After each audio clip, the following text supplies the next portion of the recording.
In 2024, Earth was joined by a mini-moon that orbited around our planet for 2 months. It hung around, made a few laps, and then, like every polite guest, it left. It went back to resume its trip around the Sun. However, astronomers now say another rock has been tagging along with Earth not for weeks, but for 6 decades. It's rare and strange, now being classified as a quasi-moon. But what exactly does that mean? Is it like a backup satellite?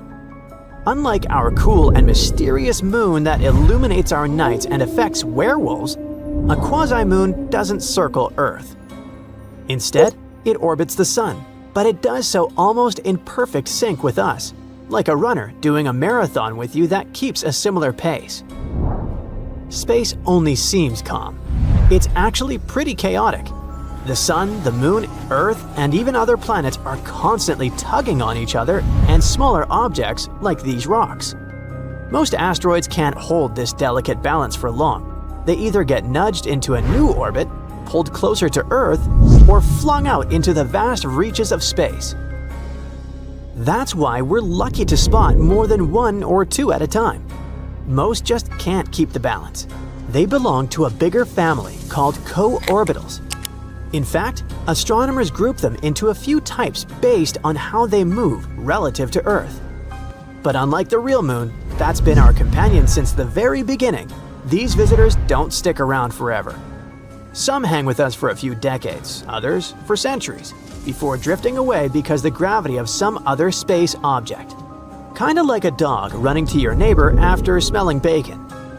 One other thing about quasi-moons is their size.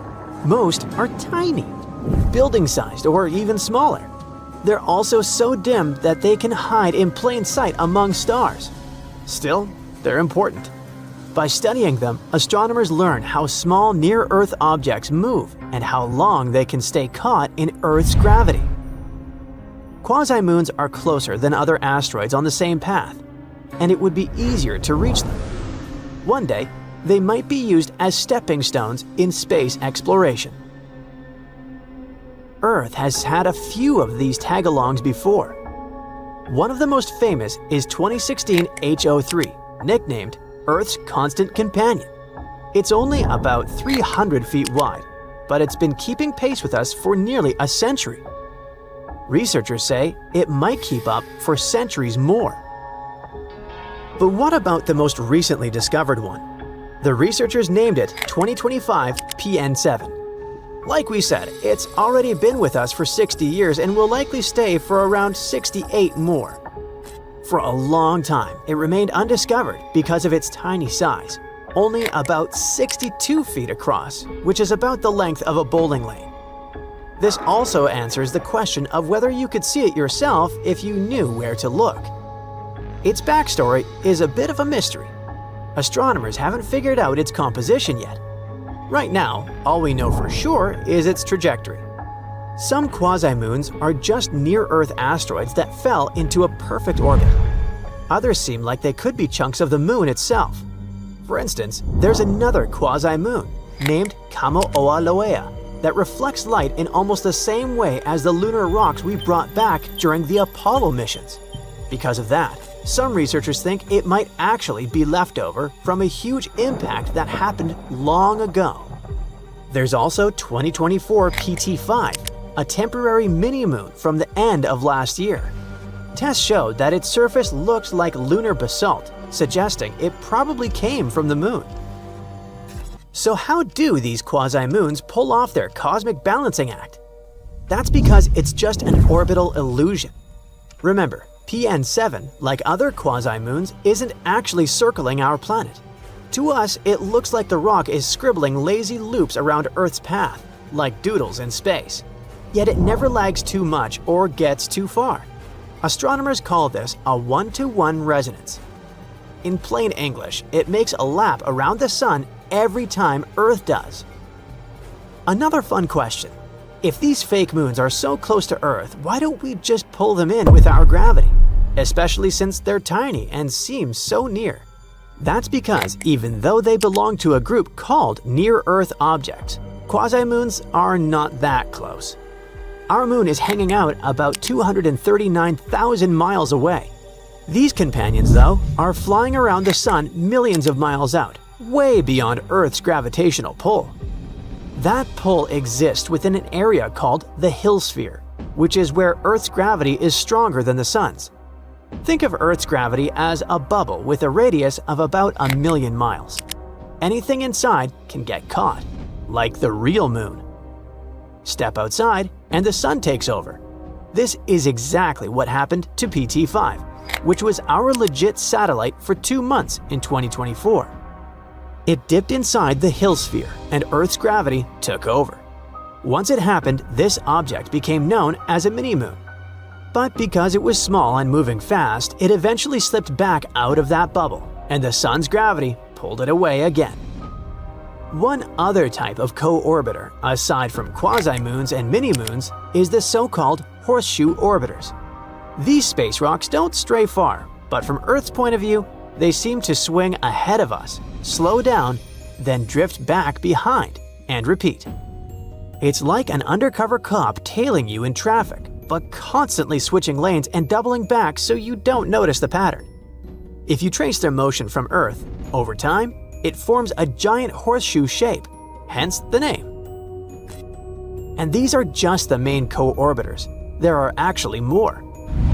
Way ahead of us and way behind us in space, there are a few quirky rocks called Trojans. They're not just following right next to Earth like quasi-moons do. Instead, they found 2 special hiding spots. One 60 degrees in front of us and one 60 degrees behind. Imagine riding your bike and having a friend way ahead of you and another one way behind, both keeping the same speed. That's what Trojans do. Those spots are called Lagrange points, cozy hangout regions where the gravitational pulls from Earth and the Sun balance out perfectly. When they find themselves in one of those areas, they could be staying there for millions of years without drifting away. Jupiter, for example, has tons of these freeloaders. Earth has only a few. Then there are tadpole orbiters. Instead of sitting perfectly still in a Lagrange point, they wobble around it in lazy bean-shaped loops. And if that's not confusing and overwhelming enough, there are also jumping Trojans, the indecisive ones. These guys can't pick a side. They'll spend a few thousand years staying in the front hammock, then slowly drift to one behind us and back again. Rare, weird, and kind of awesome. So even though Earth only has one big moon in the sky, we've actually got a whole gang of intrusive space tagalongs. Some loop, some trail, some hide in the corners. Now let's recap the superpowers of our moon. It can affect tides, slow down Earth's rotation, and even help stabilize our planet's tilt. Without the moon, our days would be shorter, our nights darker, and the seasons way more chaotic. The moon also acts like a giant shield, sweeping up or deflecting some space rocks that might otherwise smack into Earth. And let's not forget its cultural influence. It's been inspiring myths, calendars, love songs, and millions of melancholic walks in the middle of the night. Fake moons can't compete. However, they are important in their own way. Each new quasi-moon we find helps us understand how these little rocks survive in all that cosmic chaos. By learning about our environment, we also learn something about ourselves. They sharpen our detection skills and help us improve our models. So while they'll never shine in the night sky, they still play a quiet role in helping us understand our quirky cosmic neighborhood. Guess what? The universe can get actual scars, just like when you fall off a bike. Well, here's why. Before the Big Bang, the universe was extremely hot, dense, and full of energy, and it seemed like everything was going well, until that all changed about 13.8 billion years ago. Then the universe exploded. After the blast, it expanded incredibly quickly. Our human brain can't even perceive how fast that expansion was. Sometime later, the universe started cooling down. As it did, giant, terrifying scars cutting through space-time appeared all over the place. And if we study these scars well, we can even get insight into time travel. These days, we call these scars cosmic strings. They're like stretch marks that appear when the skin expands too quickly. Or we could also compare them to cracks that form in the ice when it freezes. These strings are likely very thin, about the size of a proton, a positively charged subatomic particle. Yes, subatomic means smaller than an atom. The strings are also extremely dense and can stretch for light years. Now imagine these cosmic scars floating through space, not interacting much with their surroundings. When two cosmic strings pass each other, they could warp space-time in such a way that it creates a time machine. If you were to travel along a certain path around these strings, you would end up returning to your starting point at an earlier time, which is traveling back in time. Now, let's admit it, this idea sounds like something from science fiction, but it's supported by cosmic string theory, and the math behind it seems to work. Unfortunately, no one has observed cosmic strings yet, so for now, it's still a theory. In 1991, one physicist proposed an idea for how cosmic strings could enable time travel. If two infinite cosmic strings passed each other in parallel, they would warp space-time, creating a time loop. This loop would allow someone to travel back in time. Even better, this idea doesn't contradict Einstein's theory of general relativity, which suggests that large objects can bend space and time. These bends in space-time could allow a shortcut through time. His now well-known concept of closed time loops also helps explain how wormholes might work. So, a wormhole is basically a theoretical tunnel connecting one place in space to another.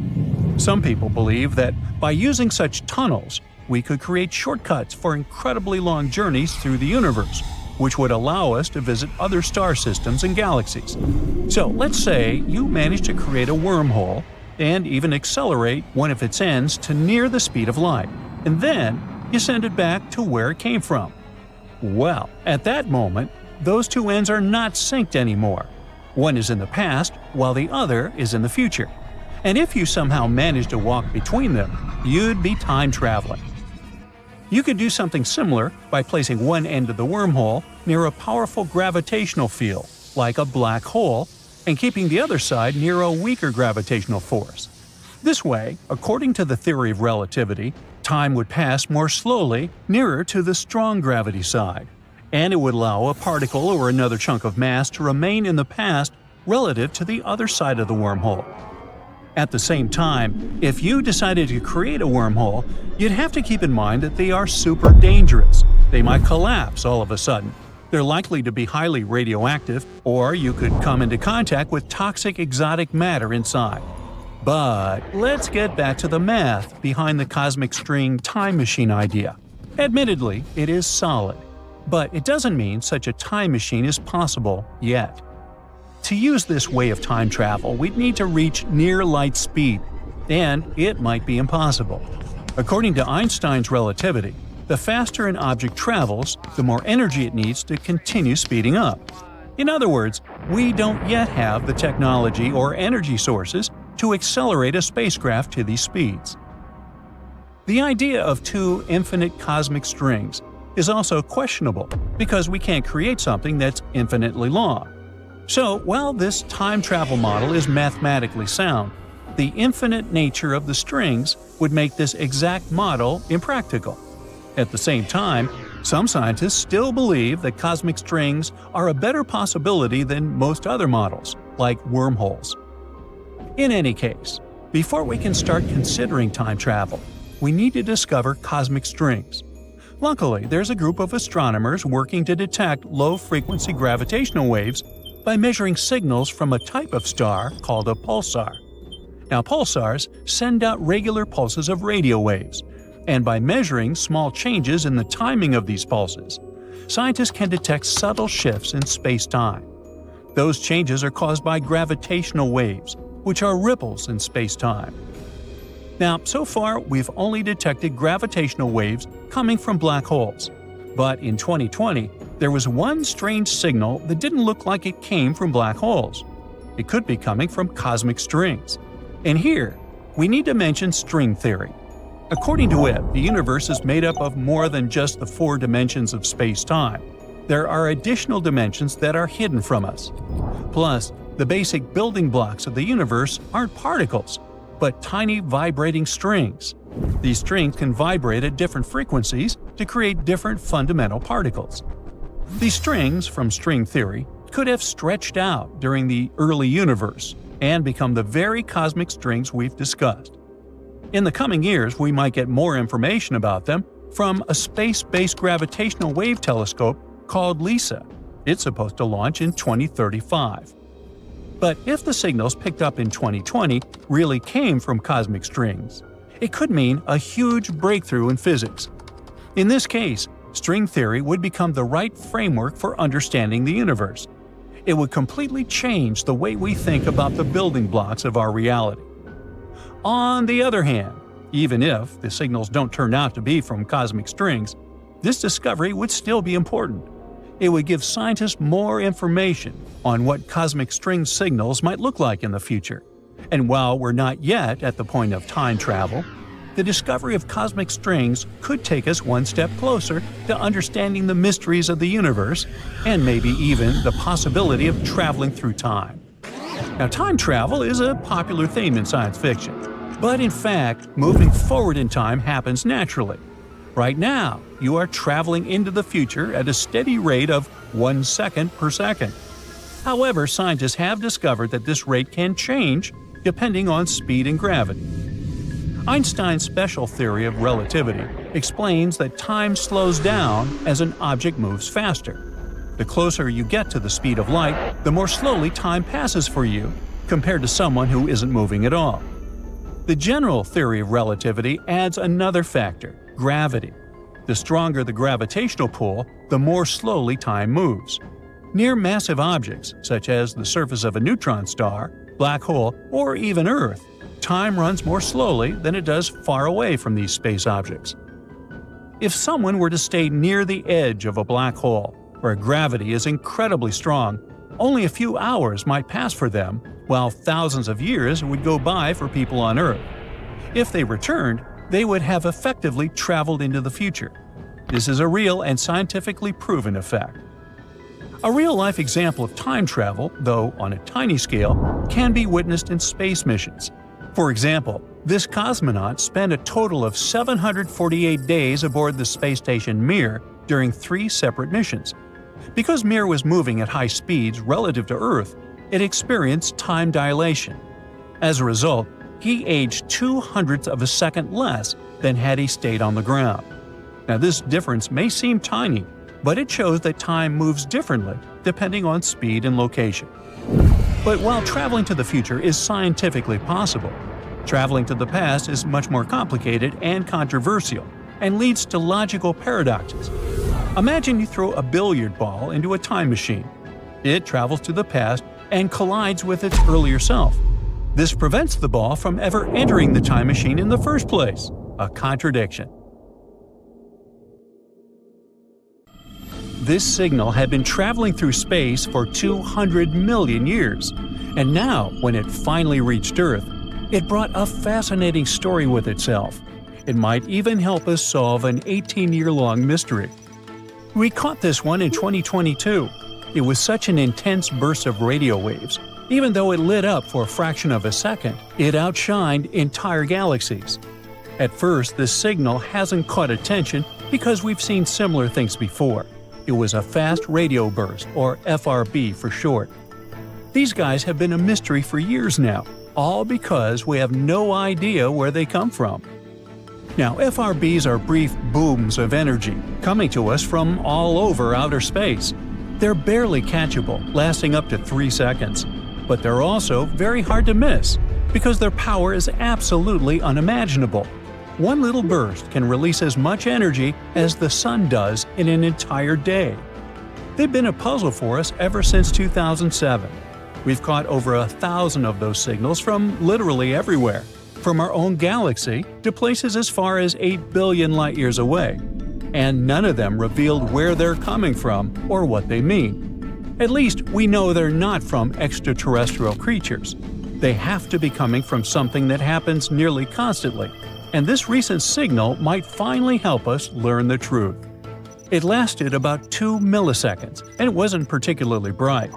But when researchers took a closer look, they realized they can actually finally track this one. They got to it immediately. They saw that the burst came from a galaxy about 200 million light-years away. In other words, this is exactly how long these radio waves have been traveling to us. The signal flickered in a weird pattern. This is what we call a scintillation. When light or radio waves travel to us, they can stumble upon unexpected crazy clouds of gas. The particles and light waves start bouncing off this gas, which disturbs the signal a little bit. So, when we received it, it was a bit weird and distorted, kind of like me. But this exact cloud was what helped us locate where exactly this signal came from. Turns out, it came from a neutron star. Now these are some fascinating guys. They're the remnants of stars that live fast and burn bright. When a powerful star like this, much larger than our Earth, runs out of fuel, it can no longer support its weight. So it goes away with an insane spectacle called a supernova. During its last moments, its core collapses under its own super-strong gravity, and this creates one of the densest objects in the universe. Again, a lot like me. Hey, what can I say? For curiosity, let's compare it to osmium, the most dense element on our planet. If you had a small cube of osmium, it would weigh around 0.8 pounds. That's already pretty heavy, and it means that 1 cubic foot of osmium would weigh a shocking 1,410 pounds. That's like an average cow. Now, just try to guess how much a small cube of neutron star would weigh. Wrong. It would be a horrifying 7 billion tons per one little cube. Don't even think about holding it in your hand. That thing would warp the fabric of reality around it. It's kind of like trying to imagine Mount Everest being squeezed into a tiny ball. Hard to even imagine. So, even though they're so heavy, these stars are surprisingly small, only about 6 miles in radius. That's like a city size, and it would still weigh more than our Sun. But if that's not enough horror for you, the neutron star we're talking about wasn't your regular one. It was a magnetar. Now, magnetar is a rare type of neutron star. When a neutron star is born, there's only a 10% chance that it will become one of those guys. It can happen if, while the star is collapsing, its magnetic field grows wildly stronger. The spin is rapid, the insides are going wild, and boom! We've got a magnetic field 1 trillion times stronger than Earth's. More than that, these are among the most extreme magnetic fields in the entire universe. They can literally rip atoms apart. Which is exactly what they do. They just rip everything apart. So they end up being surrounded by a super hot, electrically charged soup of particles called plasma. The magnetic field is going wacky, twisting, and bending the plasma as it sees fit. And this all just ends up as an ultra-hot party. Everyone is constantly colliding, scattering, and being absorbed. Not the best place for a hangout. Now, back to our main character. The magnetar in our story also had a plasma soup and a terrifying invisible field surrounding it. And this is exactly where that mysterious signal came from. A signal was born somewhere in that place, at a distance of 6,200 miles away from the magnetar. Sounds like a lot, but that's a distance shorter than a flight from New York to Singapore. But this is very weird, because how can a radio burst even escape a place like that? Now, usually they'd end up being blocked or absorbed. Most often, radio waves end up hanging out there like in a cage. This one, however, managed to break free somehow, which means that something happened that punched through the plasma. Energy somehow goes goofy, twists and reshapes itself in such ways that it starts releasing radio waves. Now, in any case, this means that FRBs most likely come from neutron stars and various types, like magnetars or pulsars. Recently, astronomers made a new amazing telescope called CHIME, the Canadian Hydrogen Intensity Mapping Experiment, a mouthful. This one detects FRBs literally every day. FRBs are full of surprises in general. In the same year, we discovered an FRB with periodic peaks lasting over 3 seconds, much longer than typical bursts. This one could also come from a neutron star. But if it was just neutron stars, we wouldn't probably receive them all that often. It looks like these signals are very diverse and might actually be born from all sorts of places, like near black holes. So there are some other theories about their origin. For example, they could come from two stars smashing into each other. What could be more epic than that? A collision of two stars would release unimaginable energy, and they destroy each other completely. Uh-oh. Some astronomers think they could explain FRBs, but of course, that's not something that happens often at all. Also, FRBs sometimes repeat. Most of them flash once and disappear, but sometimes they almost flicker like the one we discussed. Some of them even follow very precise patterns. For example, one well-known repeater follows a 16-day cycle. It goes crazy for about 4 days and then goes quiet for 12 days before starting again. This one is hard to explain even with neutron stars. There has to be some unique astrophysical mechanism at play. Maybe something that orbits something else. But anyway, a star's collision would only explain signals that flash once and never again.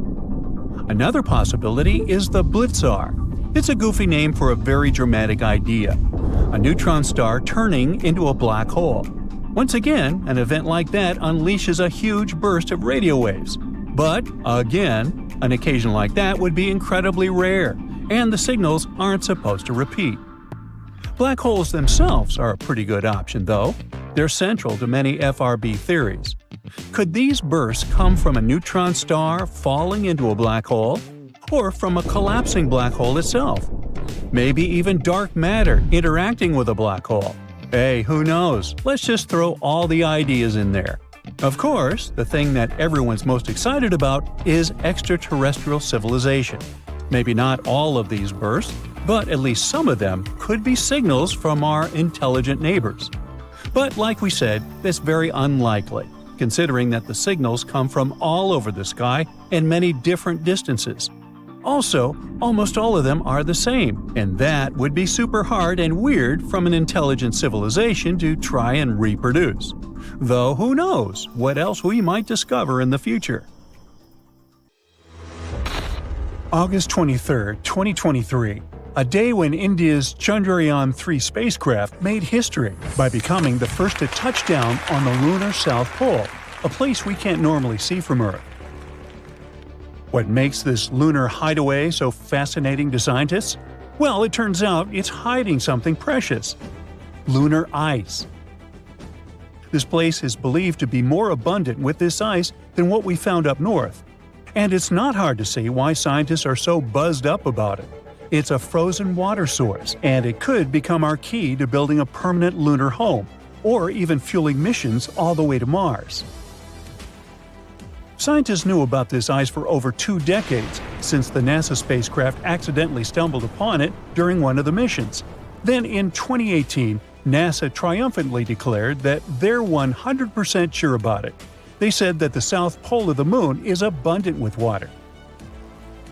Now picture this. Future lunar settlers could tap into this water supply. It could help us sustain life in the barren lunar landscape. Plus, by cleverly splitting the water into oxygen and hydrogen, we could receive both air and rocket fuel. All this will make moon missions more feasible and self-sustaining. It's also a great glimpse into the past. This ice, maybe as old as the moon itself, could unlock the moon's and Earth's deep mysteries. But it turns out that water isn't rare in space at all. There might be lots of planets out there where life could thrive. We know this because we started finding water vapor around stars, and this water is remarkably similar to the water in our own solar system. This discovery suggests that the water on Earth originally came from space. Water forms around stars in the cloud of extremely hot vapor. Then it turns into ice and sticks to tiny dust particles. These particles stick together over time and become bigger objects, like comets, planets, and other things. Some of these become comets and planets in our own solar system. And this is how water is being spread across the universe, and it may be how it got to our planet and the moon too. Scientists think that the lunar ice might have journeyed here eons ago. Maybe it hitched a ride on water-rich asteroids that smacked into the moon's surface. All this has big implications for us. The southern pole is an ideal canvas for humanity to establish a real moon base. Imagine brick domes connected by secret underground tunnels. They'll be bustling with people busily operating computers. Some others will be cruising the lunar landscape in their jeeps or on their way to mine precious resources. We have some pretty cool ideas on how to build this. First, you probably imagine hauling hefty and water-draining shelters all the way from Earth. But maybe there's a more effective way. Think about our history as a civilization. Every time we ventured to a new place, we surveyed the surroundings for available resources and used them to survive and thrive. This is how we spread across our own planet. So why shouldn't we spread across the moon the same way? Now, you might wonder what resources the moon might offer. We know about the ice, and it can be turned into water. But we can clearly see that our planet lacks lush greenery and edible food. Well, it might not be obvious, but the moon does have something to offer: mineral resources and sunlight. Unlike Earth, where the sun rises and sets, the lunar poles offer quite a beautiful sight. The sun gracefully orbits the horizon the entire day, which means it can provide an almost uninterrupted source of power. Imagine living in a world bathed in perpetual sunlight. I'm sure the solar panels will love it. Me? Not so much. Still, we could use not only the sun's light, but also its heat. Honestly, we should just use everything. If we're left with spare metal while producing oxygen, find a purpose for that metal too. We need to treat the environment responsibly, not only on Earth, but on the moon as well. Which is why scientists are learning how to turn the moon's most abundant resources, regolith, into sturdy bricks. They've been quite inventive in figuring out how to create moon bricks. Scientists want to use the sun's heat to melt lunar dust, layer by layer, essentially creating a 3D printer for moon dust. Engineers have also cooked up bricks using solar ovens and zapped lunar soil with microwaves. They become quite adept at it. So yeah, perhaps we're going to establish a little brick factory on the moon and build regolith houses. It's like Minecraft in real life. As soon as you find some cool new material, you gotta build a tiny house with it. If successful, these bricks could be used to construct entire buildings, potentially covering inflatable modules or giving new life to abandoned landers. So, will astronauts need to become skilled bricklayers? Well, they won't do everything themselves. We'd have to create a small automated system involving robots working collaboratively. Humans will, of course, oversee the construction site. Despite all this automation, scientists believe that living on the moon is going to be, well, call it cozy. The designs may involve stacked living quarters or multi-purpose areas. However, there would be some challenges too. On the moon, things get extreme. Imagine scorching temperatures that can go up to 212 degrees Fahrenheit during the day, and at night, they plunge down to a chilly minus 290 degrees. And it's not just the weather. The moon gets relentlessly exposed to solar radiation, cosmic rays, and micrometeorite impacts. All these things gradually wear down anything on its surface. Another big challenge is the lunar dust. On the moon, there's no air to breathe, and the dust there can cause problems. And this one isn't only regular dust. It's super clingy and can even make astronauts sneeze and have watery eyes, as if they're having a lunar hay fever. It can also damage equipment and spacesuits. It's not something you want to mess with. Scientists have found that the dust is made when meteors hit the moon, creating tiny particles and sharp glass shards. It's toxic, and its tiny particles can float around in low lunar gravity, making it hard to breathe. Unlike on Earth, the moon doesn't have wind or rain to clean it away. So now they're studying it to find out how to prevent this annoying problem from ruining their entire mission. There's more to this lunar haven than meets the eye. Scientists also want to delve into the mysteries of low-frequency electromagnetic waves there. These waves are whispers from the far reaches of the universe. These elusive signals have remained hidden from us for ages. We only caught some cacophony of radio and other background noise, but that's it. On the Moon's dark side, however, we can finally record and study them. Studying these waves will help scientists to unlock the secrets of the universe's origins. It's not just about the Earth or the Moon. We're talking about peering back to the very beginnings of our world. Our new lunar lab might help us to forever reshape our understanding of the cosmos. So, NASA has some big plans on the Moon now.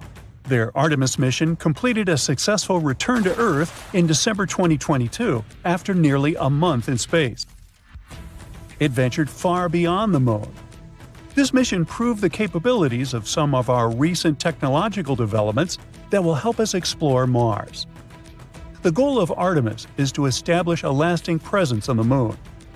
They want to create a gateway, like a space station in orbit around the satellite, to help with the landings. Artemis 2 is set to carry astronauts to lunar orbit in 2024, and during Artemis 3, which should take place in the mid-2020s, 2 astronauts will touch down near the Moon's South Pole. It's quite possible that the lunar base will be built within the next couple of decades. So, stay tuned. Now look at this fancy granite kitchen countertop. This one can also be available on the Moon. I mean, there's no production whatsoever as of now, but there's enough raw materials for the kitchen of your dreams. And by the way, granite on the Moon can even prove this dark horse had plenty of water at some point. So it all started when scientists found this weird blob of heat on the far side of the Moon. It's all because of a massive chunk of granite that's buried underground. Apparently, granite is pretty rare outside of Earth, so this is a big deal. According to the researchers, there's this old volcano on the Moon that hasn't erupted in like 3.5 billion years. But it turns out it's still giving off some serious radiation. The scientists used a fancy new method with microwaves to measure the temperature below the Moon's surface. They found this area that's about 31 miles across, where it's like 18 degrees warmer than the rest of the place. And it's right under a spot that collapsed and is full of silicon. It's not as thriving as Silicon Valley back on Earth, it's just a volcanic crater, but without all the lava spewing out.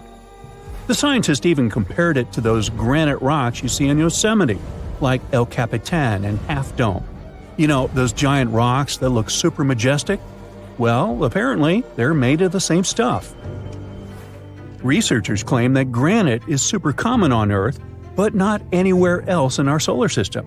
So, this could change everything we know about other rocky planets. Right, now we know there's granite on the Moon, but why is that important to us? So, you know how granite forms on Earth? It's all thanks to water and plate tectonics teaming up to create these huge blobs of melted rock beneath the surface. But guess what? The Moon doesn't have any of that action going on, which makes granite super rare up there. But this discovery could give us some clues about what the Moon was like back in the day when it had volcanic activity. Without water, making granite becomes a real challenge. But somehow, someway, they found granite on the Moon. No water, no plate tectonics, but still, we got granite. So what does that mean? Did the Moon have water in this one spot? Or was it just ridiculously hot? I guess we'll need to give a tad more time for the scientists to figure it out. The water on the Moon is an issue, though. Duh. As of now, the Moon is bigger than the Sahara Desert, but somehow 100 times drier.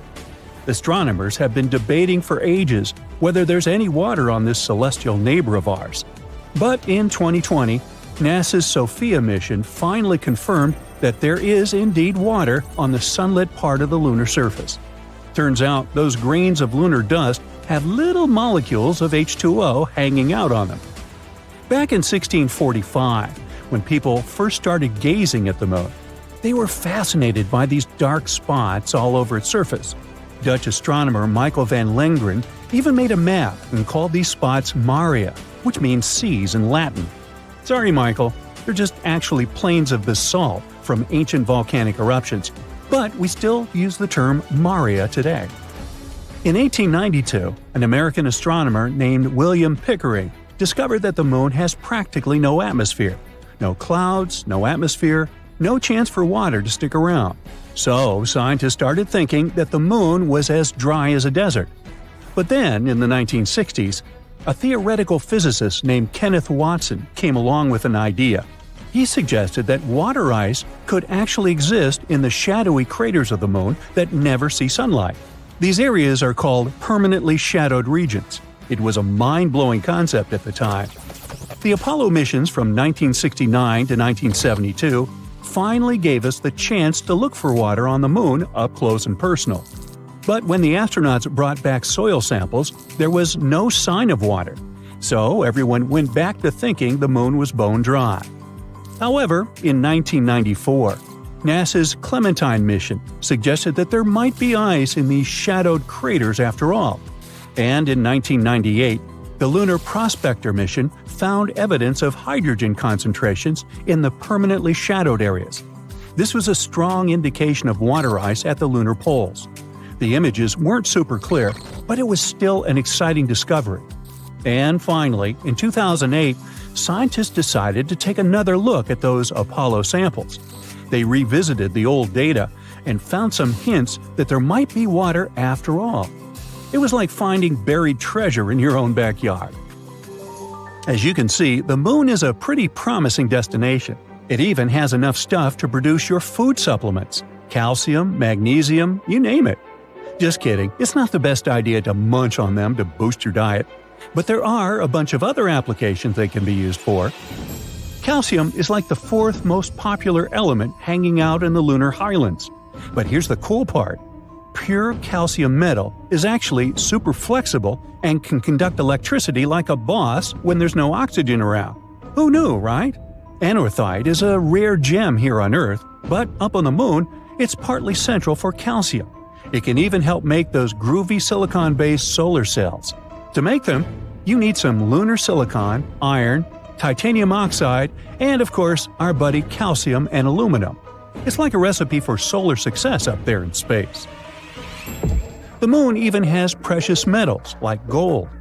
In 2009, NASA was on a lunar mission and they found some gold in the lunar soil. They had a spacecraft right behind the rocket, equipped with a fancy spectrometer. Its job was to study all the debris that got released when the rocket crashed. And they found all sorts of chemicals, like carbon monoxide, carbon dioxide, ammonia, sodium, hydrogen, and even a little bit of mercury, gold, and silver. Hey, vampires beware. Now I know it's been quite a while since then, like 14 years to be exact, but measuring how much gold is actually there has been a real challenge. You see, it's hiding deep beneath the lunar regolith, making it tricky to get an accurate count. Yeah, metals are fun and lunar water may have existed, but what about food? Good news, everyone! Scientists are saying that plants can actually grow on the moon, but don't expect a luscious orchard. It'll be more like a moderate garden with just a couple of beds. Here's the scoop. A while back, those awesome Apollo astronauts collected samples of lunar surface material called regolith and brought them back to Earth. Fast forward 50 years, and NASA decided to use 3 of those samples to try growing plants for the very first time. They used dirt from under the lunar rover bumper to grow these plants. The team added water and seeds to the samples, giving each plant a gram of regolith. Then they placed them in a clean room and added nutrient solutions every day. And they succeeded. During that challenge, the brilliant minds dealt with small plants like mustard greens in the nutrient-poor lunar soil. Yeah, we'll have to export olive oil from Earth to dress it. So, plants can indeed grow in the moon's soil. However, they won't be as strong and healthy as the ones grown on good old Earth soil, or even the ones in the control group grown in a lunar simulant made of volcanic ash. But hey, it's just a start. We're still to find out if our dear moon is hiding more treasures. Scientists have found an invisible star at the Milky Way center, a star that helped our galaxy be born. 26,000 light-years away, in the galactic center, a massive, invisible object started spreading everywhere, and you don't even know that you're breathing it right now. It all started in the 70s, when an astronomer named Vera Rubin was studying the Andromeda Galaxy. She decided to check whether stars move in a predictable way. Now let's say you're spinning a ball on a string around yourself. The closer the ball is to you, the faster it moves in a tight circle. But if you let the string out longer, the ball moves more slowly in a bigger loop. That's how gravity works. And the same goes for planets. The closer ones, like Mercury, zoom around quickly, completing their orbits in months. The far ones, like Neptune and Saturn, take their time, decades, to make one rotation. The stars themselves should orbit the centers of their galaxies the same way. The closer ones move fast, the farther ones are slower, right? But when Vera measured the speeds, she saw something impossible. They weren't slowing down. The faraway stars were moving just as fast as the ones near the center. By all logic, the galaxies should have torn themselves apart, but they didn't. And that meant something was holding them together, something undetectable, some massive invisible object in the galactic center warping reality without ever revealing itself. So she checked over and over with different galaxies. This wasn't a fluke, it was happening everywhere. Rubin had accidentally uncovered proof that galaxies were drowning in something far heavier than all the stars, planets, and gas in our entire universe combined. It was holding us with ghostly hands. Astronomers called it dark matter because it doesn't glow, doesn't reflect light, doesn't seem to interact with anything at all. It's just there. But all the calculations show us that it exists, and not merely exists, but makes up 85% of all the mass in the universe. We know that it sculpted galaxies. Without it, the world as we know it wouldn't exist. And yet, just like with an invisible star scientists found at the Milky Way center, the only way to detect it was through gravity. So how do you find something that refuses to be found? Recently, scientists discovered there might be an invisible star at the Milky Way's center, and this fascinating discovery might finally help us understand what dark matter looks like. They began looking for dark matter's fingerprints, any signs of its presence anywhere. They studied how galaxies moved and smashed particles together in giant machines, hoping to create tiny bits of dark matter in the lab. This didn't really lead to anything. They didn't even know what to look for. Is dark matter even made of particles? There was a theory that suggested that it's made of ghostly particles that barely touch anything, or even weirder ones that might flicker in and out of existence in the blink of an eye. There was a problem, though. If dark matter really worked like that, then the centers of galaxies should be packed tight. Tons of matter would be crammed into a tiny space. But in our universe, galactic cores seem strangely soft, spread out, almost gentle. A new theory emerged, and it was wild. What if the dark matter at the heart of galaxies isn't made of heavy particles at all? What if it's made of something so delicate that it behaves more like a strand of hair?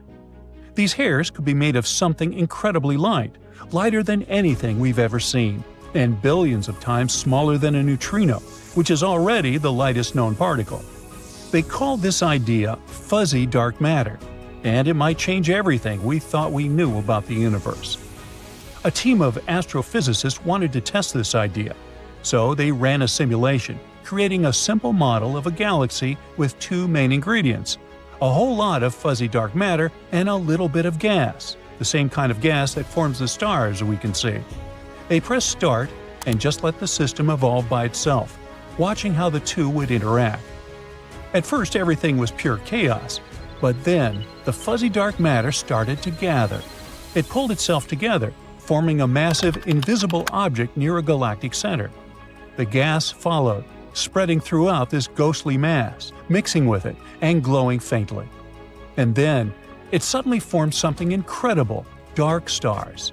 Not typical stars like our sun, blazing with heat and light. Instead, it's enormous, massive, invisible objects, a hybrid of two different kinds of matter. We've never seen anything like this before.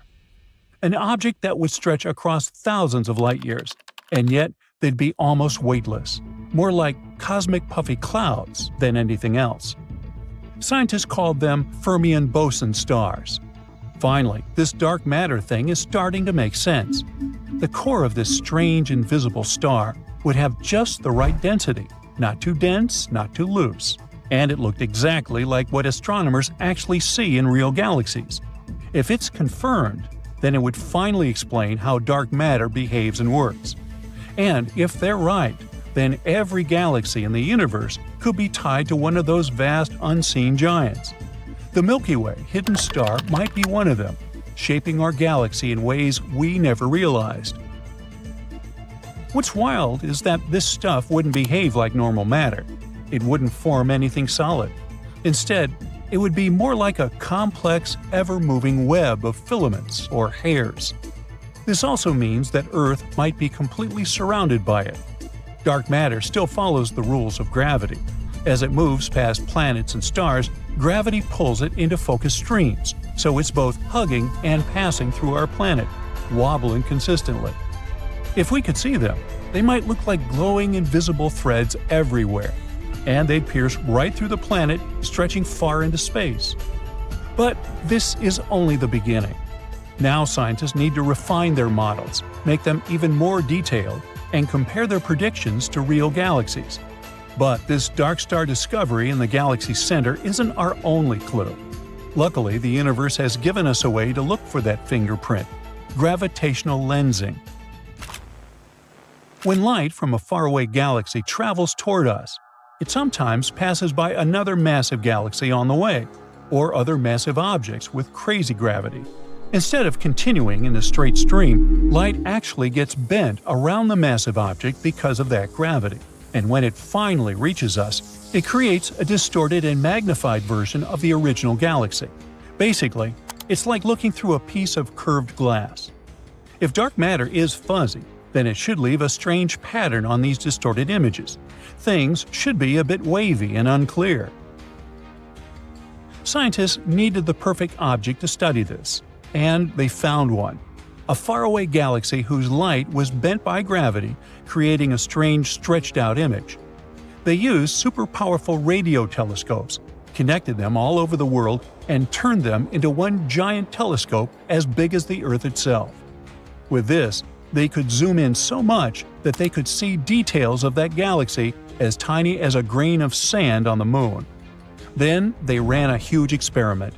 They created their own fake versions of this picture, simulations with various sizes of fuzzy dark matter particles. And at a certain point, they found the perfect match. This helped us calculate the exact mass of dark matter particles before we even detected them. And the clues are leading us right to our own galaxy. It seems like densest parts of these hairs, the roots, might be super close in the cosmic scale, just tens of thousands of miles from Earth. That's close enough for a space probe to reach.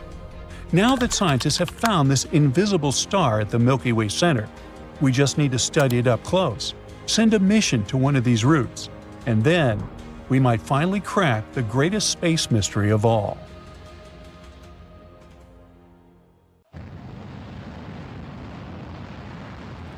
NASA sent a spacecraft right into the Sun. It's the fastest human-made object ever, and could cover the distance from Philadelphia to Washington, D.C. in just 1 second. The Parker Solar Probe's mission is to study our star's dangerous behavior.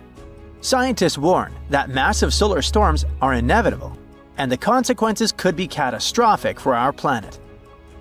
The spacecraft got 7 times closer to the Sun than any other probe ever did. It managed to do so during its 20-second flyby to the star since its launch in 2018.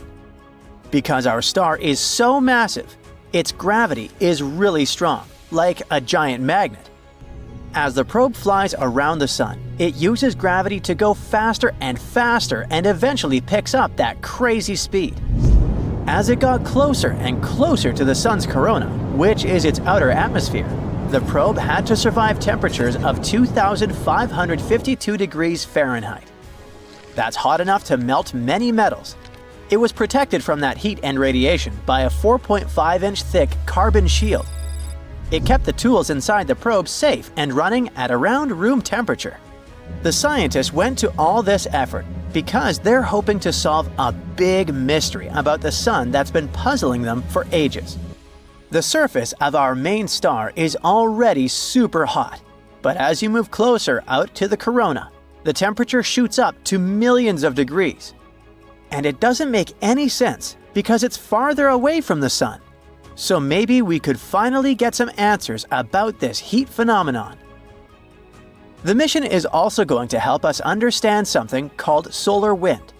The sun is constantly shooting out tiny bits of energy and charged particles into space, like a never-ending breeze of electricity. When this solar wind hits Earth, it can create amazing light shows in the sky called auroras. The more active the sun is, the farther south you can see auroras. Our star follows natural cycles that last about 11 years. The activity goes from low to high and back down to low. Right now, we're in the solar maximum, the peak of the activity cycle. That's why we've spotted beautiful auroras in the most unexpected places in 2024. The downside to it is that the sun's activity can send out bursts of energy and charged particles that can mess up things like radios, satellites, and even GPS. It can be dangerous, especially for astronauts out in space who aren't as protected as we are here on Earth.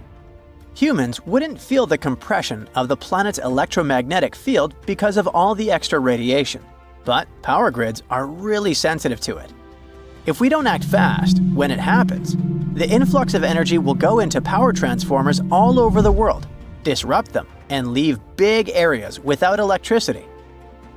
If this happens during a hurricane or a tornado, when communication is already super important, it could make it much harder for emergency services to communicate and save lives. That's why it's so important to learn to predict this space weather. It's tricky because, unlike most disasters, like earthquakes, floods, and volcanoes, it doesn't leave behind any kind of physical evidence. The only big solar storms we really know about happened in 1859 and 1921. The first one, called the Carrington event, was so wild that it made sparks fly from telegraph wires. The auroras were seen all the way near the equator. Scientists back then were using a special kind of paper that reacted to light to record solar activity. During the Carrington event, the reading from the sun went off the page, literally. Whatever was happening, it was so extreme that we still don't fully understand it. Then, there was the New York Railroad Storm of 1921. It was powerful enough to knock out telegraph systems across the US, Europe, and the Southern Hemisphere. The storm boosted radio transmissions for a bit, making them travel farther than usual. But back then, there weren't nearly as many radios, so it wasn't super helpful. The bigger problem was the electrical grid in the US, which was heavily damaged. Back in 1859 and 1921, people weren't as dependent on tech as we are now. If a storm like that hits today, the consequences could be way more catastrophic. Scientists from New Zealand who study space weather are working on simulations trying to prevent disasters from happening. They say one of the possible options to do it is to study other suns like ours elsewhere in space. If we get data from thousands of stars, not just one, the picture for analysis would be more complete. So far, scientists have launched or plan to launch several other missions in addition to the Parker Solar Probe. Meanwhile, NASA is working on another mission, launching Endurance, robotic moon machinery on steroids. Its main mission will be to collect samples from key lunar locations that will later be retrieved by astronauts from the Artemis program. These samples are spread across the largest impact basin on the moon, separated by hundreds of miles. To do it, Endurance will have to be way more advanced than Perseverance, NASA's current most cutting-edge rover. Endurance will drive roughly 100 times further, drive 10 times faster, and collect roughly 200 times more sample mass. Endurance would also be the first planetary rover to drive at night. And because it will be on the far side of the moon with limited communication to Earth and surface data, It will have to drive autonomously between sample locks and make its own decisions in tough conditions. When it reaches its destination, it's going to switch to a more classic way of doing things. Scientists back on Earth will get involved directly, guiding the rover to explore the sites and collect samples. The teams on Earth will also keep an eye on how the rover is doing by monitoring its telemetry, which is the data it sends back, like its health stats. If they spot any signs that a part is wearing out or something isn't working quite right, they'll tweak the plan to keep things running smoothly. All this will cost huge amounts of money, probably way more than the Viper moon mission that was cancelled after NASA had spent around $450 million on it. While Endurance is in the planning stage, the Blue Ghost lunar lander is already on its way to the moon.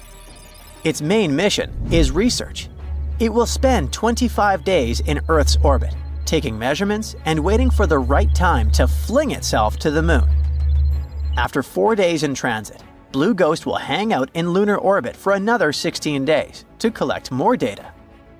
Then it will descend to one of the largest basins on the moon and spend 1 lunar day there. It will measure subsurface thermal data, radiation levels, and other important data. At the end of its mission, Blue Ghost will take some final pictures of the lunar sunset. It isn't designed to return back to our planet, so when the night falls, it will do some final work and go offline for good. NASA chose the team of University of Florida aerospace engineers to work on another innovative space project. It will cost $12 million, and its goal will be to improve the way we track changes in tectonic plates and oceans on Earth from space. It will use state-of-the-art sensors that will measure even the tiniest gravitational changes. The data it gets will help scientists monitor droughts, assess groundwater reserves, and better understand changes in sea levels. They expect to launch it around 2027 aboard a SpaceX Falcon 9 rocket.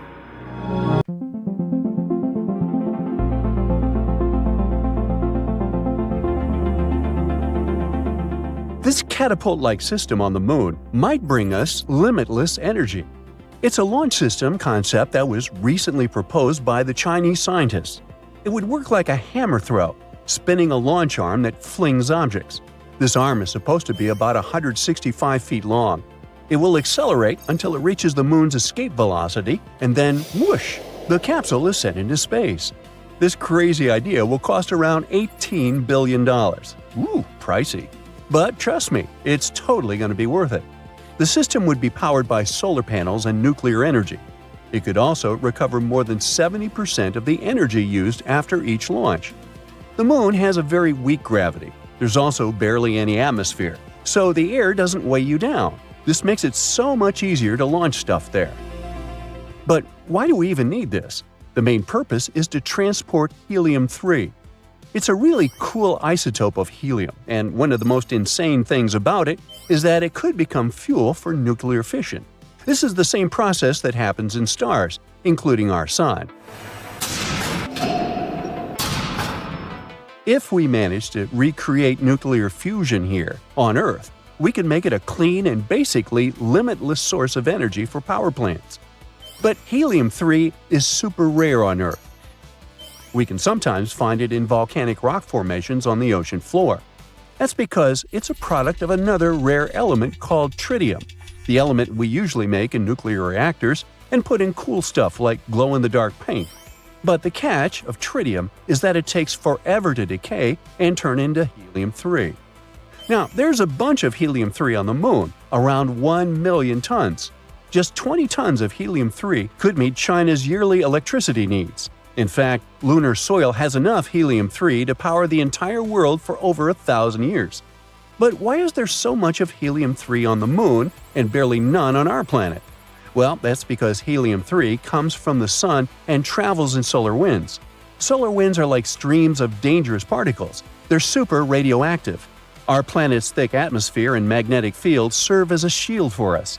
They almost fully protect us from those particles. But, unfortunately, they also prevent the good stuff like helium-3 from getting here. The moon's atmospheric shields are super thin though, so it's under a constant shower of solar winds. So, helium-3 accumulated there over billions of years, and now it's just scattered around there. But mining it and bringing back to Earth is no easy feat. It's super expensive. Just think about it. Rockets need tons of fuel to break free from gravity. Every single bolt and screw on the spacecraft must be engineered to survive extreme conditions, like radiation. Not to mention, you need a team of rocket scientists, literally working around the clock to make sure nothing goes wrong. You can't call a repair guy if something breaks on the moon. So generally, it costs about $500,000 to send 1 pound of payload to our satellite. That's based on estimates from NASA. To get some idea, let's calculate how much it would cost to send an apple to the moon. A typical apple weighs about 0.4 pounds, so that funny mission would be at least $200,000. Now, for comparison, the Chinese launch system weighs around 80 tons. Another problem is that the lunar surface is pretty harsh on the equipment, like the freakish lunar dust, for example. You might recall this small thing that happened in the 60s called the moon landings. But when the Apollo astronauts came back from the moon, they found something weird was happening to them. Their throats were sore and their eyes wandered. Luckily, it wasn't some scary moon sickness. Turns out, there's a lot of lunar dust clinging to their spacesuits. This dust seems harmless, but it's made up of sharp and abrasive particles, much smaller than a human hair, yet sharp like glass. It contains silicate, a thing that can cause severe lung problems on Earth and is a common issue for miners. So it caused a lunar hay fever. At least that's how NASA astronaut Harrison Schmitt called it. All 12 astronauts who walked on the moon were then sneezing and experiencing nasal congestion. Sometimes it took days to fade away. The dust even got inside their spacecraft, smelling like burnt gunpowder. This nasty stuff can be harmful to both humans and equipment. It managed to damage spacesuit boots and even ruin the seals on the containers used to bring back samples during the Apollo missions. As we mentioned, they're glass-sharp and jagged, so they start scratching, grinding, and wearing down any surfaces they come in contact with. They don't care if it's metal, glass, or humans. And since there's so much dust, this causes equipment to malfunction and fail quite quickly. And that's just one of the possible hurdles with lunar missions. So scientists really need to come up with some weird ideas to get that precious helium-3. The Chinese scientist project looks like a weird sci-fi invention, but it's a cost-effective way to transport materials back to us. It could throw stuff to Earth twice a day, and it would be 90% cheaper than current methods. Since it only needs electricity and no fuel, the system would be small and easy to set up. Besides the beloved helium-3, this catapult would also help advance technologies in space mining and heavy launch vehicles. No lunar dust scares this thing. It should last for at least 20 years. It would need to be transported to the moon using China's super heavy lift rocket. But the idea is far from new. There was a novel called The Moon is a Harsh Mistress by Robert A. Heinlein. In the story, there's a lunar colony that uses an electromagnetic catapult to send weed and water ice back to Earth. It gets quite wild when the colonists, known as loonies, eventually take control of this catapult. They threaten to launch rocks at Earth unless their colony is recognized as an independent world. Sounds kind of funny, but a large rock, if thrown at us from the moon, could wipe out a city. The damage would be like from a meteorite strike, with fires, houses destroyed, and worse. But scientists have been talking about this catapult idea for a while. For decades, they were trying to find a way to use electromagnetic systems to send resources from the moon to Earth.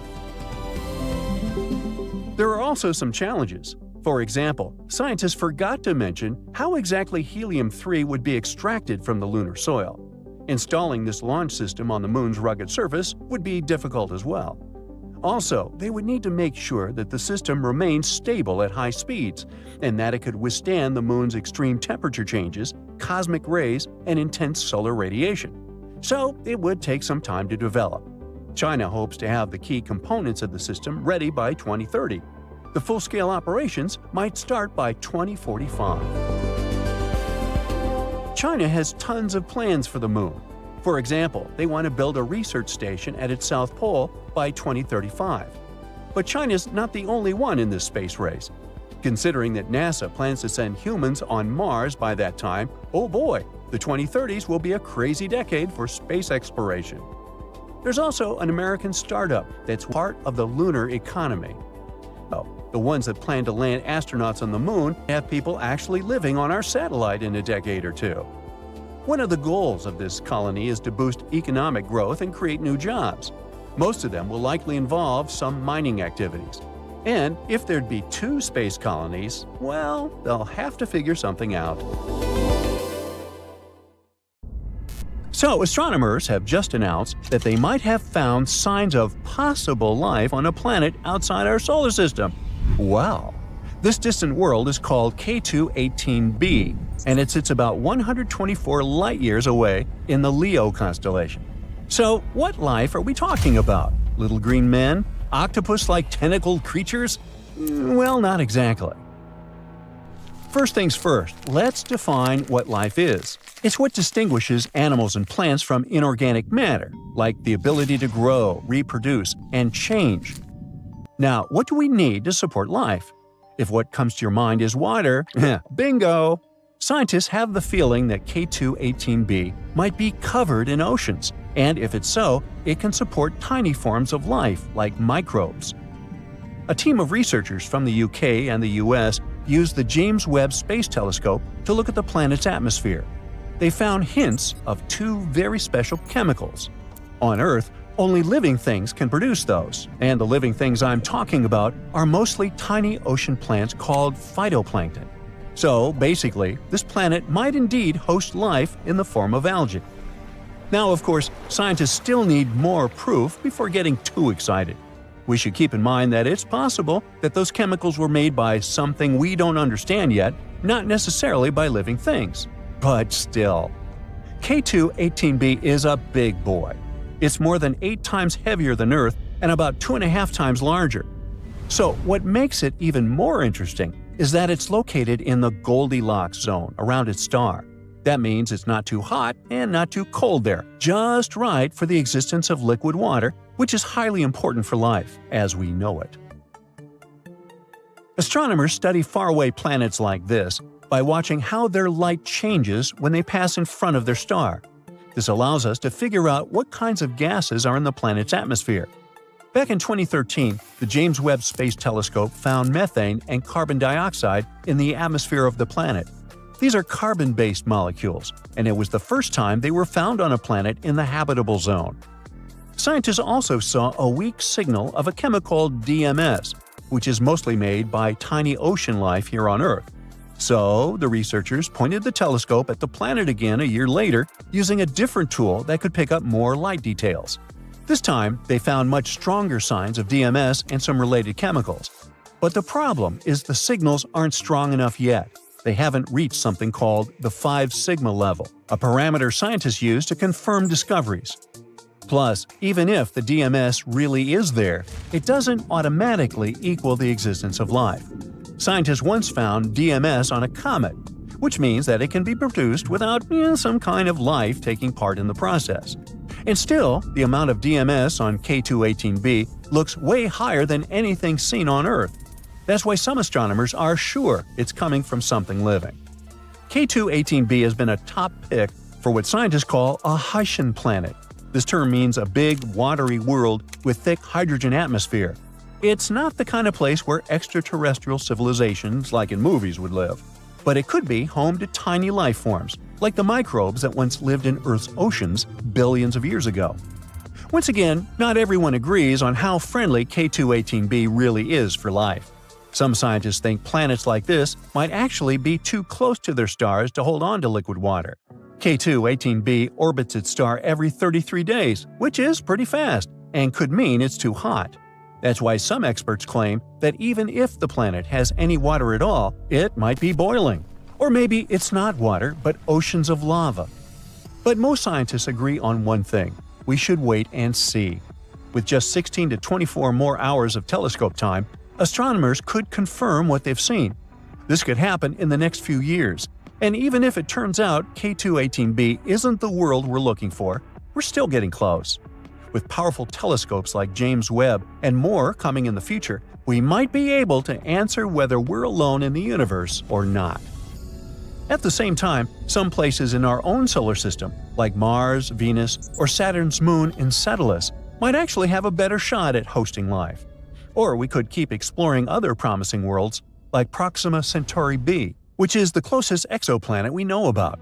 It's just 4.25 light-years away from us and orbits a small star called Proxima Centauri, right in the habitable zone. This planet is a bit bigger than Earth, which makes it a super-Earth. That's what we call exoplanets larger than ours, but much smaller than gas giants like Neptune or Jupiter. Proxima Centauri b is a fast-moving world. It needs a mere 11 days to go all the way around its star. Scientists think Proxima Centauri b might have a rocky surface, and that's a good sign for possible life. On the other hand, its star blasts it with a lot of ultraviolet radiation. It might have already destroyed the planet's atmosphere, if there was any to begin with. So there's a big question mark when it comes to this world's habitability. Then we've got TRAPPIST-1e, another promising Earth-like planet. It's one of 7 rocky planets orbiting a small cool star called TRAPPIST-1, about 39 light-years away.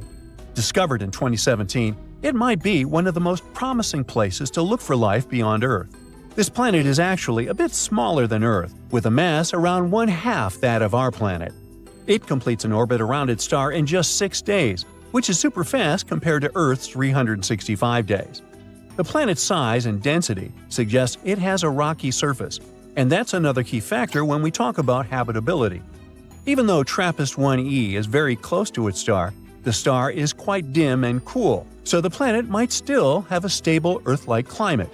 Some scientists even think it could have more water than Earth. Let's move on to Kepler-186f, located about 500 light-years away. It was the first Earth-sized planet found in a habitable zone of another star. It orbits a red dwarf, which burns cooler and lives much longer than our Sun. This means Kepler-186f could have stable conditions for billions of years, giving life plenty of time to possibly form and evolve. The planet gets only about 1/3 of the sunlight Earth receives, so it would likely be cooler but still warm enough to keep water from freezing. It also seems to be a rocky planet just like Earth, which boosts its chance of hosting life. Now, how about visiting LHS 1140b, about 40 light-years away? This planet has about 5.5 times the mass of Earth. Scientists think it's rocky and possibly has a thick atmosphere, which is a big deal. An atmosphere like that can trap heat, keep temperature stable, and protect water from escaping into space. This world orbits a quiet red dwarf star, so it's not constantly blasted by harmful flares like some other exoplanets are. Some studies even suggest LHS 1140b could be an ocean world with lots of water. So it's one of the more exciting planets we've found in our neighborhood. And finally, we have Gliese 12b. Astronomers call it Exo-Venus. It sits 40 light-years away from Earth. This world is about the size of Venus and orbits a cool red dwarf star. It needs just under 13 days to complete one orbit. The temperature on the planet is around 107 degrees, which is quite warm but still okay for life. The thing that makes Gliese 12b so interesting is that it could help us understand how Earth-sized planets around cool stars hold on to their atmospheres. That's important because an atmosphere is crucial for things like liquid water and protecting life from harmful radiation. According to some researchers, Gliese 12b is one of the best chances we have to figure out whether planets like this can stay habitable. On March 24th, European skies were dominated by a glowing, insane blue spiral. The eerie sight kept growing, expanding, almost like the whole Earth was about to get sucked into a vortex. And after a couple of minutes, poof, it suddenly disappeared. Even though it looked like some kind of extraterrestrial tech, there's actually a very human explanation behind it. Photos of this strange swirl started popping up all over Europe, with people sharing them from countries like the United Kingdom, France, Norway, and Germany. But if we really want to figure out what happened, we have to look all the way over to the United States. Turns out, on that same day, SpaceX's Falcon 9 rocket was launched from Florida at around 1:50 in the afternoon local time. So while most people in the US saw clear skies after the launch, it actually caused that strange anomaly in the European skies. And that happened because Falcon 9 is a reusable rocket. So, after launching into space, it releases what is called its payload. And by that, I mean whatever it is carrying, like a satellite. After completing its mission, the rocket itself turns back toward Earth. As it does, it ejects any leftover fuel, which instantly freezes due to the high altitude, forming a spiral pattern because of the rocket's movement. Light then reflects off the frozen fuel, making it visible from Earth. Basically, that's what the blue spiral was, leftover fuel released by the rocket in space. So, should we be worried down here on the ground? I mean, is it dangerous? Well, no. It's not like it was some kind of spacecraft accident. It's just leftovers and light. And this is totally normal for the Falcon 9 rocket. Even though it went viral this time, the same phenomenon was spotted about 4 years ago. Back then, people speculated all kinds of things, like a swirling galaxy moving across the sky, or even an unidentified, unexplained flying object. But nah, it was just one of Elon Musk's space toys. Speaking of which, his space agency is also behind another eerie sighting that's becoming more common. On clear nights, many people have reported seeing a strange string of lights moving quickly in a straight line, almost like a train of stars. Those aren't drones, and they're definitely not perfectly organized shooting stars. These strange lights are actually Starlink satellites from SpaceX. You know, that project that beams high-speed internet from space using thousands of tiny satellites, basically turning the entire planet into a giant Wi-Fi zone. But wait, satellites don't have lights on them. So how is it possible that they look so bright at night? Well, basically, what we're seeing is the sun reflecting off the satellites as they travel through their lowest orbit. And they're only visible if the sky isn't too bright. What's really impressive is that you can see this same event more than once on the same day. That's because Starlink satellites travel at a staggering speed of 300 miles per minute, and they complete one full orbit of Earth every 90 minutes. So, doing the math, that means you could spot those satellites within 2 hours of a previous sighting. Without a doubt, the beginning of the year was busy for skywatchers in the United States. In February, they got to see this stunning cloudy jellyfish shape taking over the sky. What do you think it is? If you guessed another thing related to SpaceX, you're right. This is another art created by a Falcon 9 rocket. This time, it happened because the rocket was launched during the evening twilight. The light from the setting sun bounces off the rocket's smoke trail, creating this amazing effect.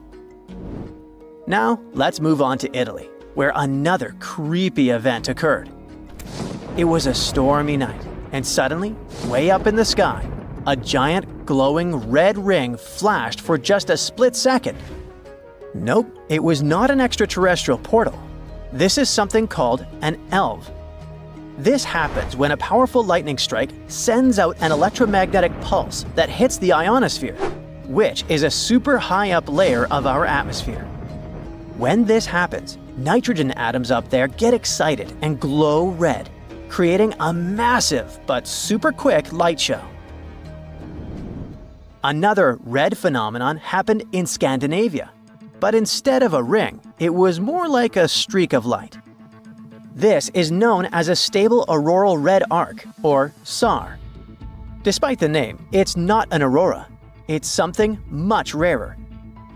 This phenomenon happens when the Earth's magnetic field, which acts like a big protective shield, gets disturbed.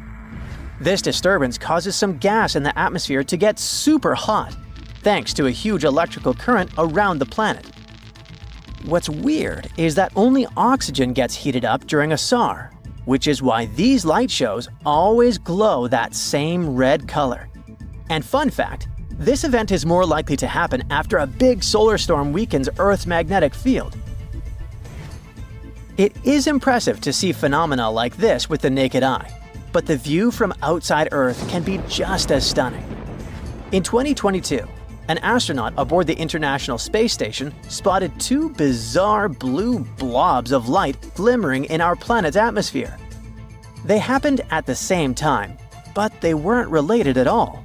One of them was a massive lightning strike that hit right next to a large circular gap in the clouds. The lightning lit up the surrounding cloud walls, creating a glowing ring around the hole. Another one was caused by the moon. The way the moon was positioned made the sunlight it reflected pass through Earth's atmosphere, creating a bright blue blob with a fuzzy ring around it. And if you're wondering what that weird orange halo is, running parallel to the curvature of the Earth, I've got you. That's the edge of the atmosphere, also known as Earth's limb. And this is what it looks like when viewed from the International Space Station. In Canada, residents of central Alberta were looking up at the sky one night when they suddenly saw something strange. A bunch of vertical beams of light that seemed to be coming from the ground and reaching up into the blackness of space. It sure looked like something out of a science fiction movie, but this is actually just an optical illusion. Yep, it's a visual trick caused by some specific winter conditions. This phenomenon happens when light is refracted by ice crystals. Here's what's going on.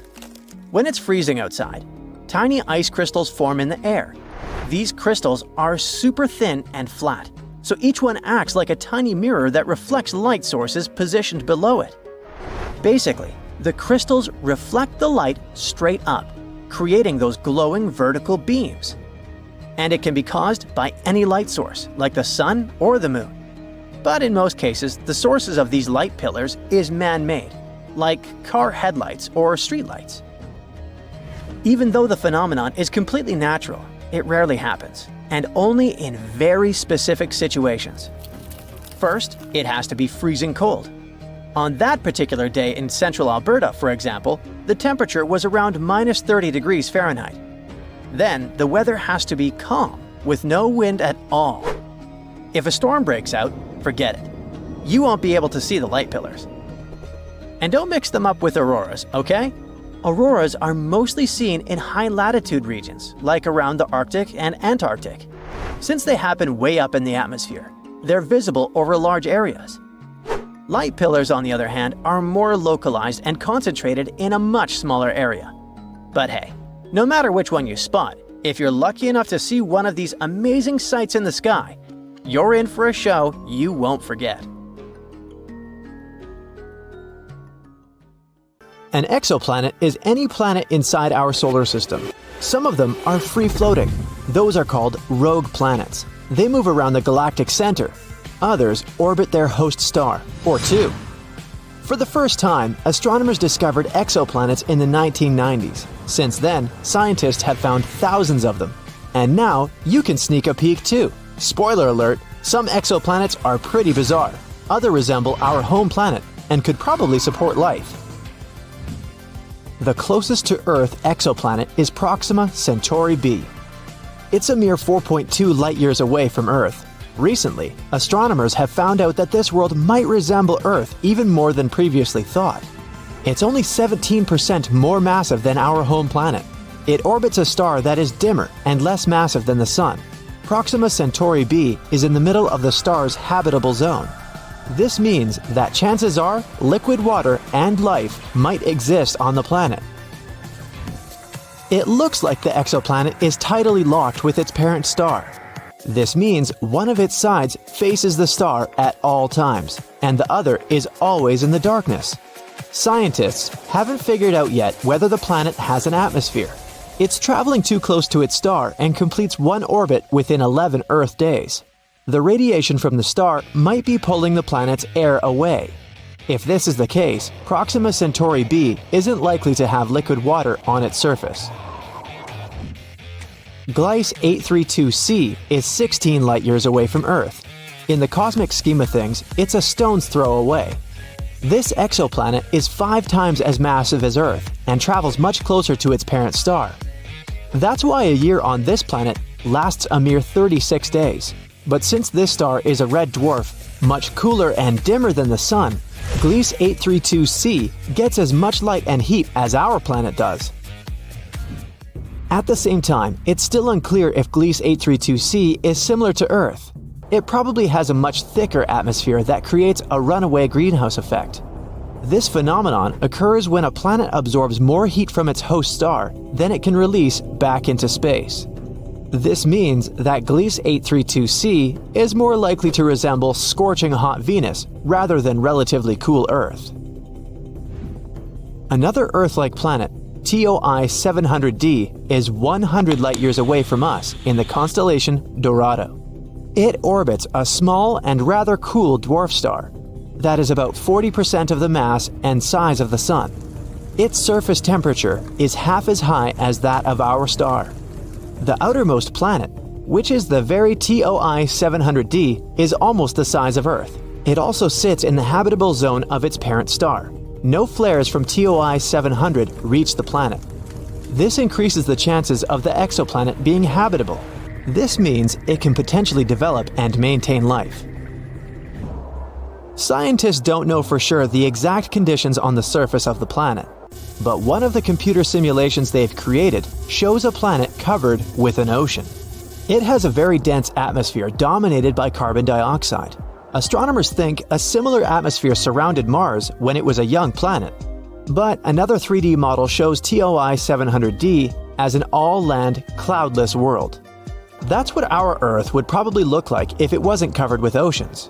Winds on TOI 700d move away from the night side of the planet and meet in the area that directly faces the star. There is an exoplanet that stands out among the rest because of its awesome magenta color. You can find this world in the Virgo constellation.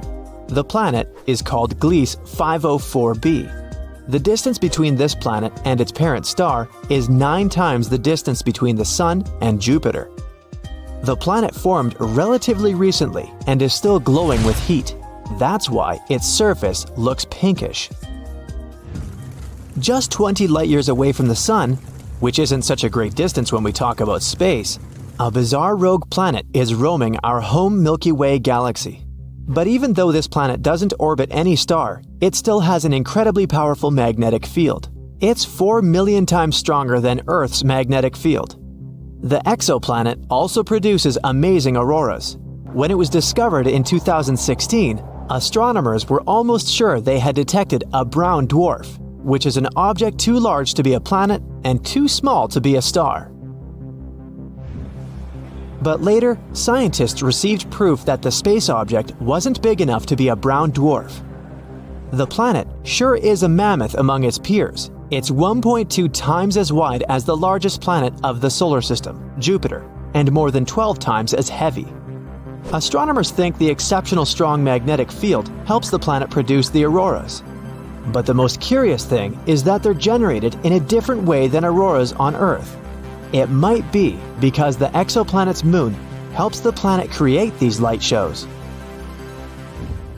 If you traveled 20,000 light-years away from Earth, you'd come close to a red dwarf in the Sagittarius constellation. Such stars are very cool and small. Quite far away from this cold star, there's a planet.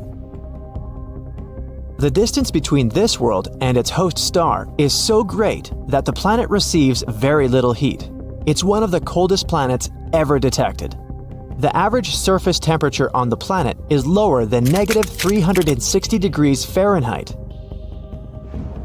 That's why the entire planet is covered with a thick layer of ice. If you stepped onto its surface, you'd see nothing but glaciers, plains, and mountains of ice. And still, astronomers claim life might exist deep beneath the frozen surface. All because the core of the planet is likely to generate enough heat to melt some of its inner ice. In this case, there would be an enormous subsurface ocean, maybe even swarming with bizarre life forms on the planet. One of the oldest exoplanets we know about is PCR B162026b. It's about 12.7 billion years old. It's almost 3 times as old as Earth, which appeared 4.5 billion years ago. This also means that the Genesis planet formed only about 1 billion years after the Big Bang. The planet is so old that its two parent stars have had enough time to evolve into a white dwarf and a pulsar, making almost 100 revolutions per second. Sunrises on this planet must look awesome. I bet the next exoplanet isn't like any other you might have seen before.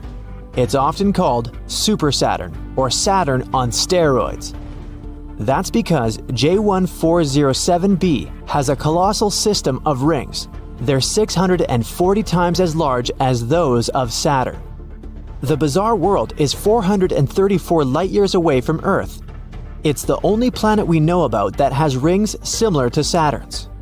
If you moved J1407b to our solar system and replaced Saturn with it, its rings would look many times larger than a full moon. Astronomers have noticed a gap halfway through the planet's rings. The chances are high that an exomoon the size of Mars orbits the planet somewhere within this gap. If you lived on this moon, you'd have an awesome view every time you looked up into the sky. This exoplanet, called WASP-12b, munches on the light coming from its star. It's one of the darkest worlds people know about.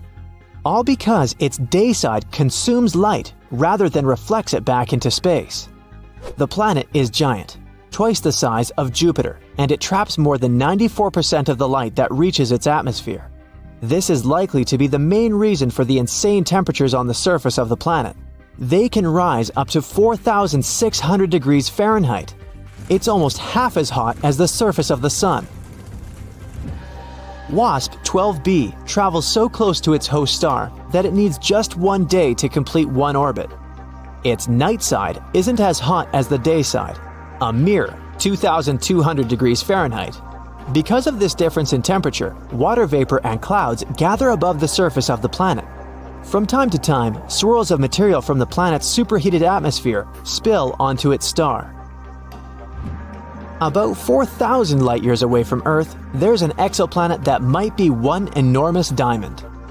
It's 5 times the size of our planet, but needs only 2 hours and 10 minutes to orbit its parent star. It's a pulsar rotating at a rate of 10,000 times a minute.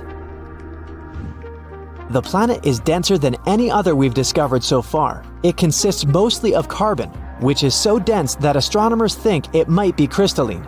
If it was true, it could mean that at least some part of the planet is diamond. On WASP-76b, it rains iron on the night side of the planet, and the temperature on the daytime side rises up to 4,300 degrees Fahrenheit. That's hot enough to vaporize most metals. This exoplanet is a bit smaller than Jupiter and located 640 light-years away from Earth. Such terrifying weather conditions in this world are caused by its unusual orbit. The distance between WASP-76b and its parent star is 10 times shorter than the distance between Mercury and the Sun. That's why the star and the huge planet are tidally locked. One side of WASP-76b always faces the star, and the other side is always pitch black. This bright blue exoplanet sits 62 years away from Earth. A bit larger than Jupiter, it looks calm and peaceful. Its blue color might remind you of our home planet. But this familiar appearance conceals the planet's horrifying nature. The beautiful hue comes from silicate atoms and particles that make up the atmosphere. But the wind speed on the planet can reach 5,400 miles per hour. That's 7 times the speed of sound. The temperature there can rise up to 1,600 degrees Fahrenheit. But this isn't the worst. In this bizarre world, it rains glass, sideways. So it's probably not the place where you'd like to spend your vacation. You know, oceans cover around 70% of Earth's surface, and we have only explored 5 to 20% of them. And now, astronomers have found more water, a huge stash floating out there in space by a quasar that's more than 12 billion light-years away. And we aren't talking about just a little puddle. It's a mind-blowing amount of water, about 140 trillion times more than all the water in Earth's oceans combined.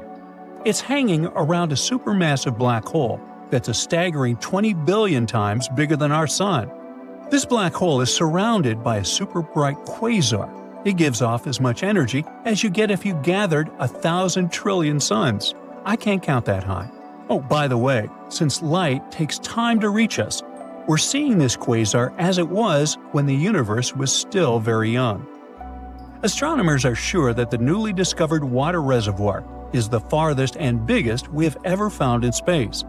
Mark Bradford from NASA's Jet Propulsion Laboratory explains that the environment of this quasar is so unique that it's capable of creating an incredible amount of water. Bradford's team, along with another group of astronomers, has been studying the quasar and the supermassive black hole at its center for quite some time. They've noticed that as the black hole pulls in surrounding matter, it heats up the nearby gas and dust. This process has created a region packed with molecules that have never been observed at such a great distance before. Now, quasars were first spotted around 50 years ago, when telescopes picked up super bright objects way out in space. They're not regular stars. They shine from the centers of distant galaxies and are so powerful they outshine all the stars in their galaxy combined. At the heart of every quasar is a gigantic black hole, which is millions or even billions of times heavier than the Sun. When gas and dust swirl toward the black hole, they heat up and release an insane amount of energy.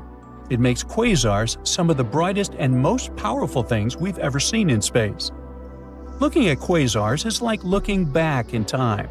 The light we see from them today has been traveling for billions of years. It gives scientists a peek at what the universe looked like way back in the past. Quasars can help us understand how galaxies formed, how matter spread out, and how the first cosmic structures came together. Some quasars shoot out massive jets of superfast particles. Stretching across space, they can sometimes change entire regions of the universe. But let's get back to that space water, or rather water vapor. When astronomers discovered it, it was floating around the quasar, spread across a huge area hundreds of light years wide. For comparison, just 1 light year is about 6 trillion miles. Even though the gas there is incredibly thin, unlike what we're used to on Earth, it's much warmer and denser than the gas found in most other galaxies, including our own Milky Way. The temperature of this gas is around minus 63 degrees Fahrenheit, and it's about 300 trillion times less dense than Earth's atmosphere. It does sound extreme, even in space terms, it's unusual. Now, water vapor isn't just another molecule. The very fact that it exists near the quasar hints that the area is regularly blasted with radiation. That's what keeps the gas warmer than usual. To add to the mystery, astronomers also found carbon monoxide and other molecules. In other words, there's plenty of raw material floating around. In the future, this gas could help the supermassive black hole grow even bigger, up to 6 times its current size. But that's just one of many potential scenarios.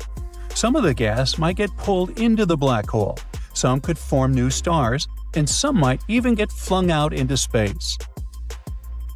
Now, finding water vapor in such a distant quasar means that the basic building blocks of the universe have been around for billions of years. Water is crucial for life as we know it, so its presence so long ago hints that the ingredients for life existed much earlier than we might have thought. But water isn't just important for life. It also plays a key role in how stars and galaxies form. When giant clouds of gas cool down, water helps them collapse, making it easier for new stars to be born. But how did researchers even spot this massive cloud of water? In 2008, Bradford's team started looking for water in space with the help of a special instrument called Z-spec. It was attached to a 33-foot telescope in Hawaii. To double-check their findings, they used another powerful tool, CARMA. That's a group of radio dishes in the mountains of Southern California. At the same time, a different team was searching for water using a telescope in the French Alps. In 2010, the second team found a small hint of water in the distant quasar. It was just one teeny tiny signal. After that, Bradford's group detected more signals. It was all the proof we needed to conclude that an enormous amount of water was actually out there. Now, our floating cloud of water vapor isn't the only place where we've found water beyond Earth. Scientists have recently made a huge discovery. It turns out there are massive reserves of liquid water hidden deep underground on Mars. So, in theory, future astronauts could use this water to support missions or even make Mars a long-term home. But of course, there's a catch. This water isn't sitting in nice, accessible lakes or oceans. It's buried so deep inside Mars that we have no way of reaching it with current technology. Scientists have figured this out by analyzing seismic data from the Mars InSight lander. It picked up some strange seismic activity, and the best way to explain it is by these hidden water reservoirs. Mars still does have some water today, mostly as ice on or just beneath the surface. But that's nothing compared to the massive amounts of water the planet had billions of years ago. The big mystery is, where did all that water go? Scientists think it could have either escaped into space or moved into the planet's interior, where it might now be trapped as liquid reservoirs or ice deposits. The problem? We have no way of measuring how much water Mars lost. So for now, that question remains unanswered. Earth's moon has water too, but not in the way you might think. Instead of lakes or rivers, the moon's water is mostly frozen ice, spread out unevenly across the surface. The cold, shadowed poles are especially full of it, since they never get sunlight. A lot of this ice is also mixed in with lunar soil and buried deep underground, making it super tricky to get to. Then there's Enceladus, one of Saturn's moons. It's tiny, just 314 miles across. It's small enough to fit inside Arizona. I think we should try that. Anyway, when NASA's Cassini space probe arrived at Saturn, scientists expected Enceladus to be a barren, frozen world. But instead, they saw huge plumes of icy particles and water vapor erupting from geysers near the South Pole. That meant there had to be a massive ocean hiding beneath its icy shell, sandwiched between the moon's rocky core and the frozen surface.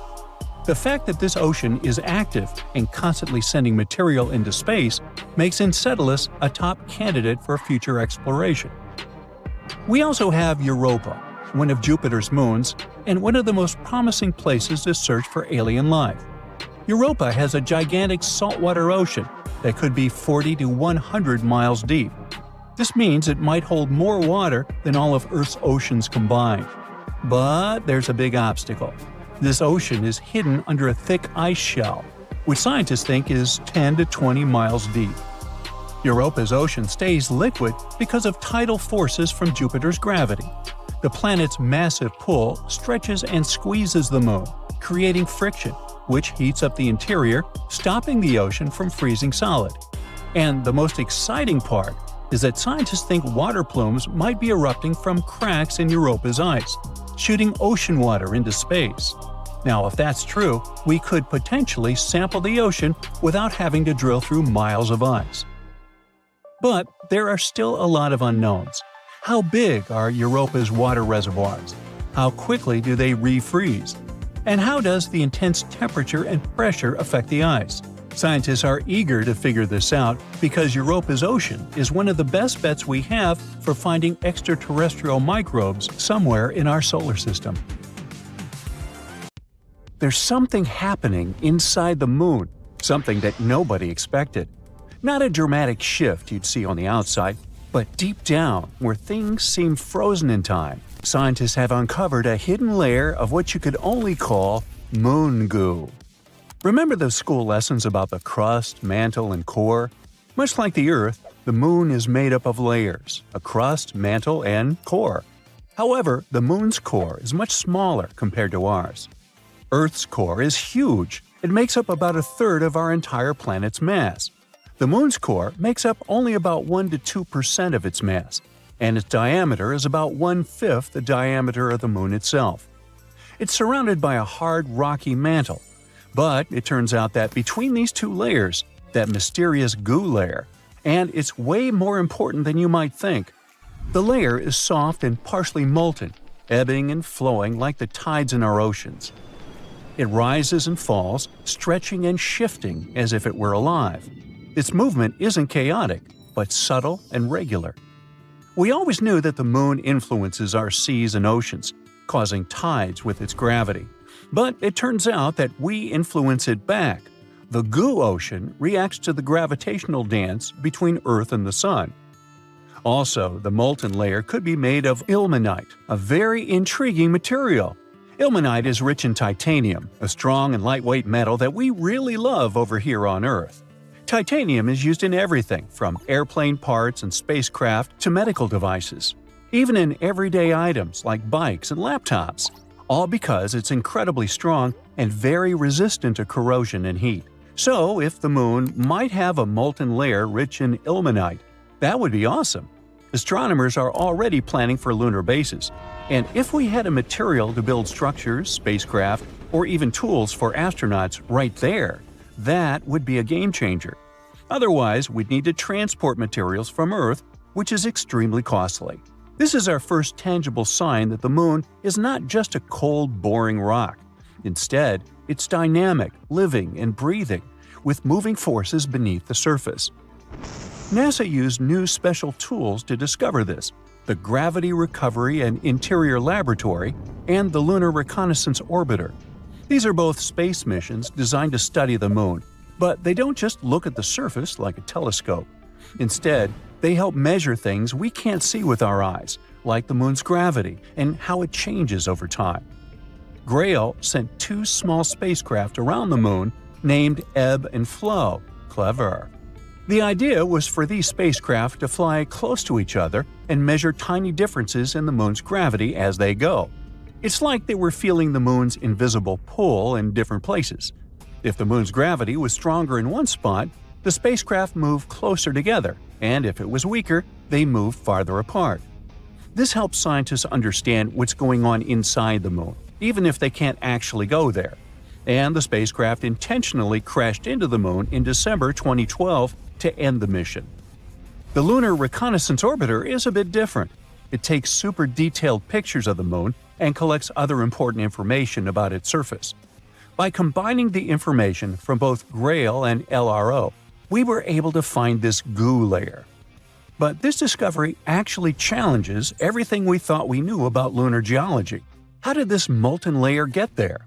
How long has it existed? And perhaps more fascinating, how it stayed warm for millions of years? That's some million-dollar questions. The moon's core generates heat just like ours, but it's not as easy as saying, oh, the core's heat probably keeps it warm and molten. Well, first, the moon's core is much smaller and less active than Earth's, meaning it produces significantly less heat. Plus, the moon is much cooler than Earth in general.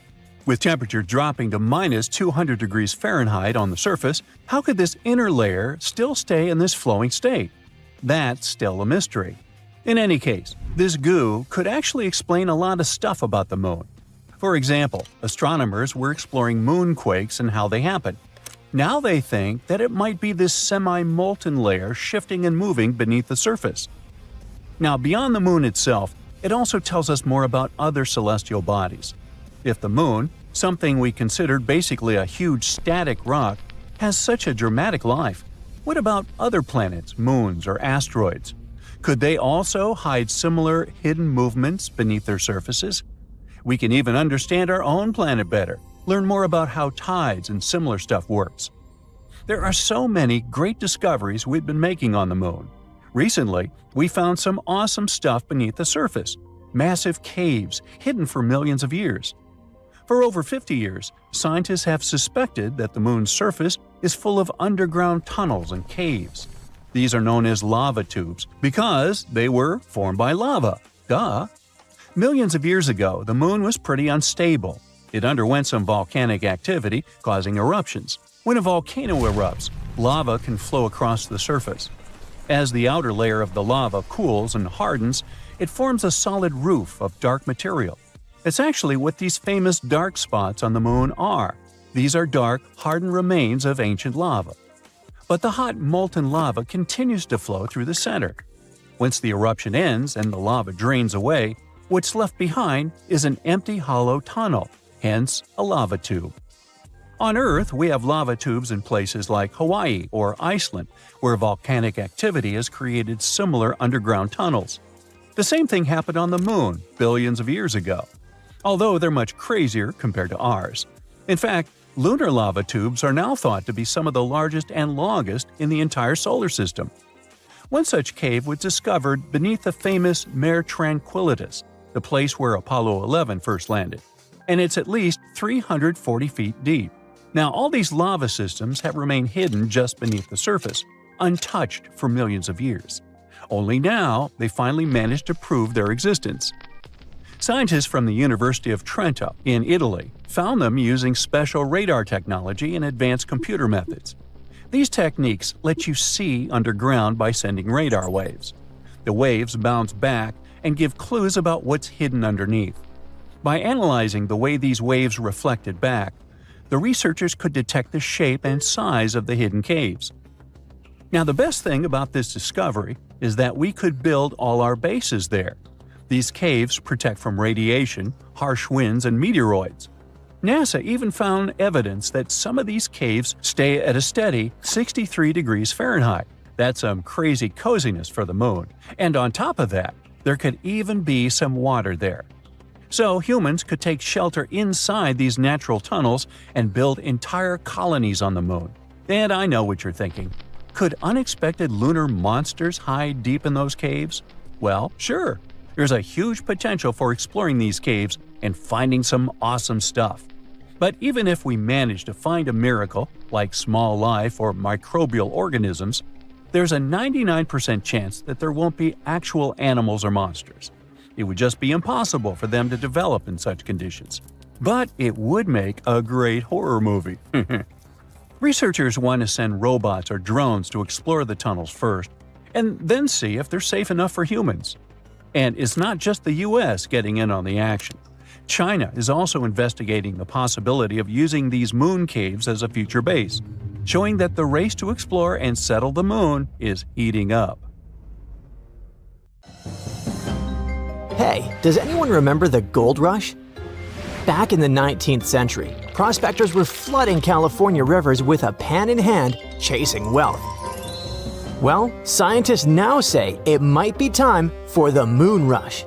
Because apparently, precious metals worth over $1 trillion could be hiding underneath the surface of the moon. That's a lot of money.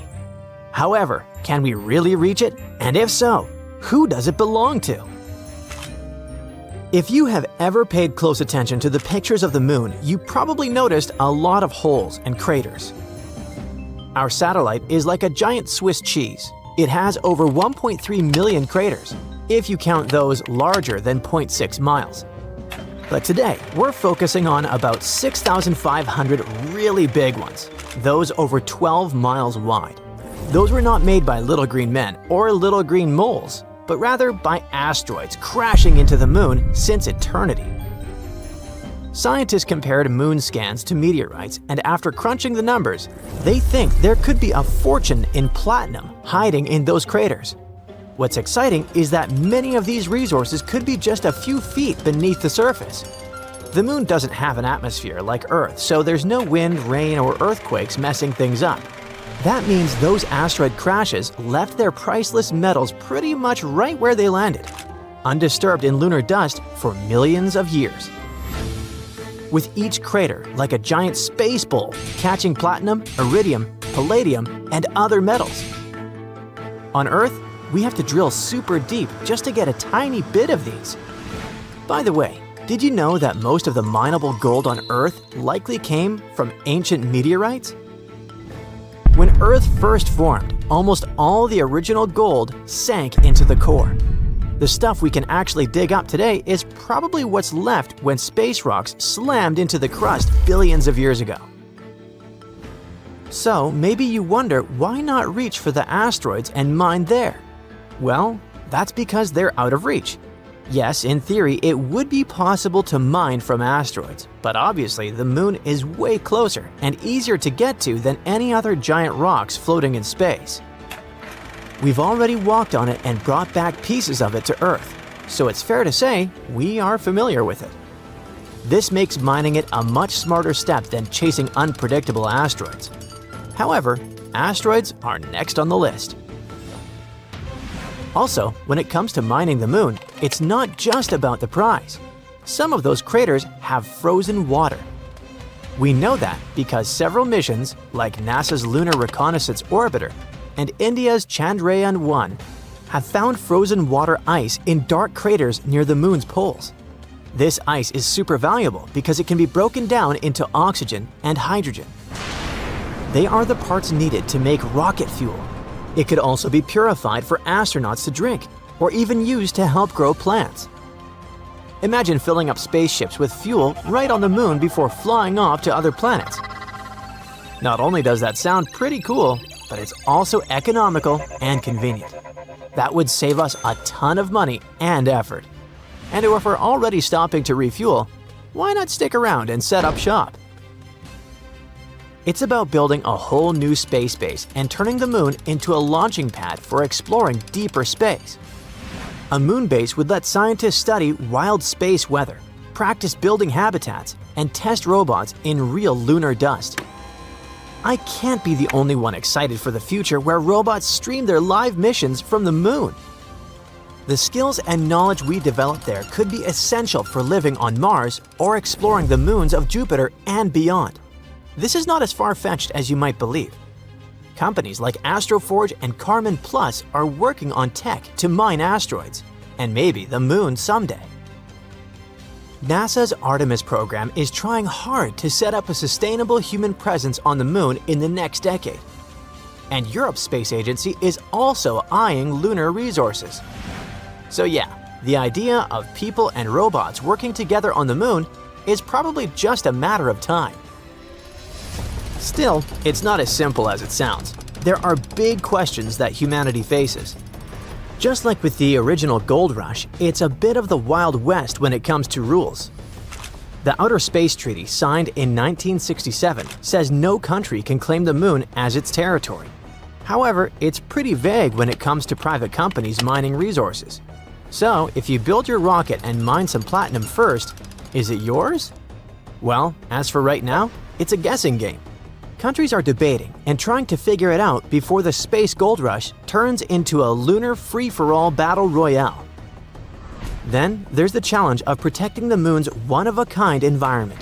Some craters are so quiet that scientists dream of turning them into giant space observatories that study the universe without any radio noise from Earth.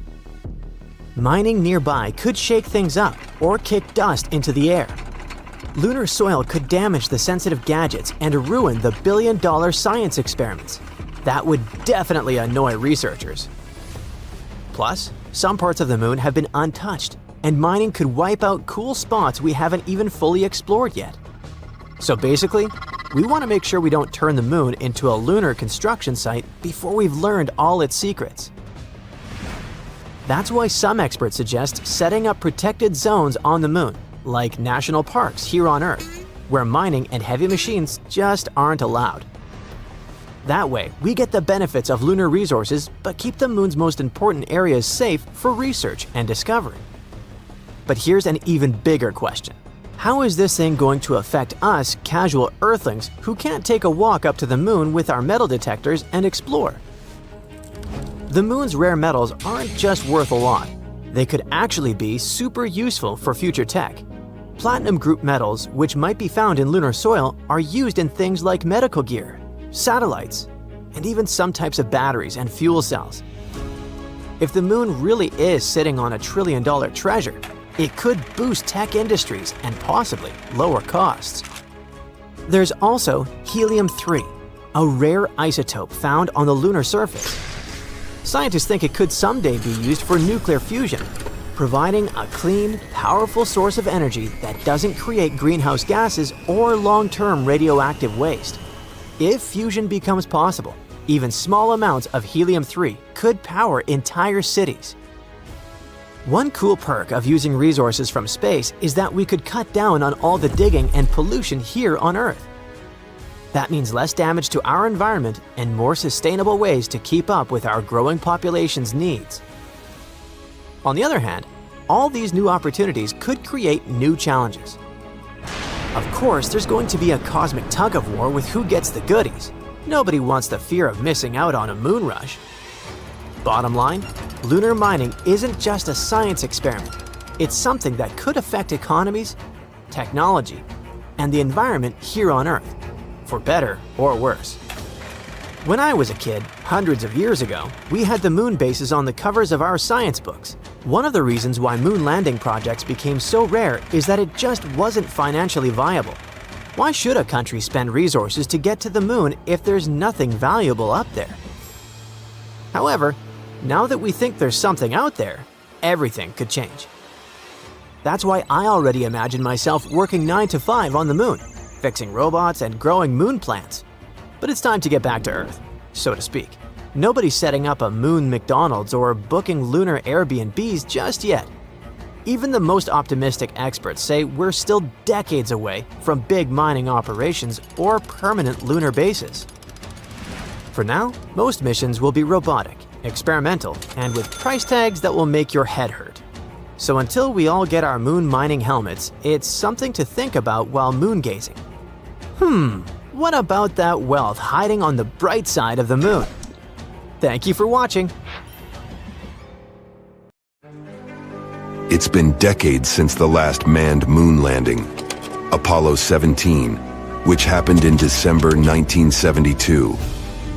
Isn't it time we thought about going back to our dusty satellite, and maybe even staying there? NASA has made a promise on this subject. They're preparing to send astronauts on the moon again, perhaps by 2025. This will all happen through a program called Artemis. It's also going to include the first woman ever to experience the lunar surface. Now you might ask, why haven't we done this already?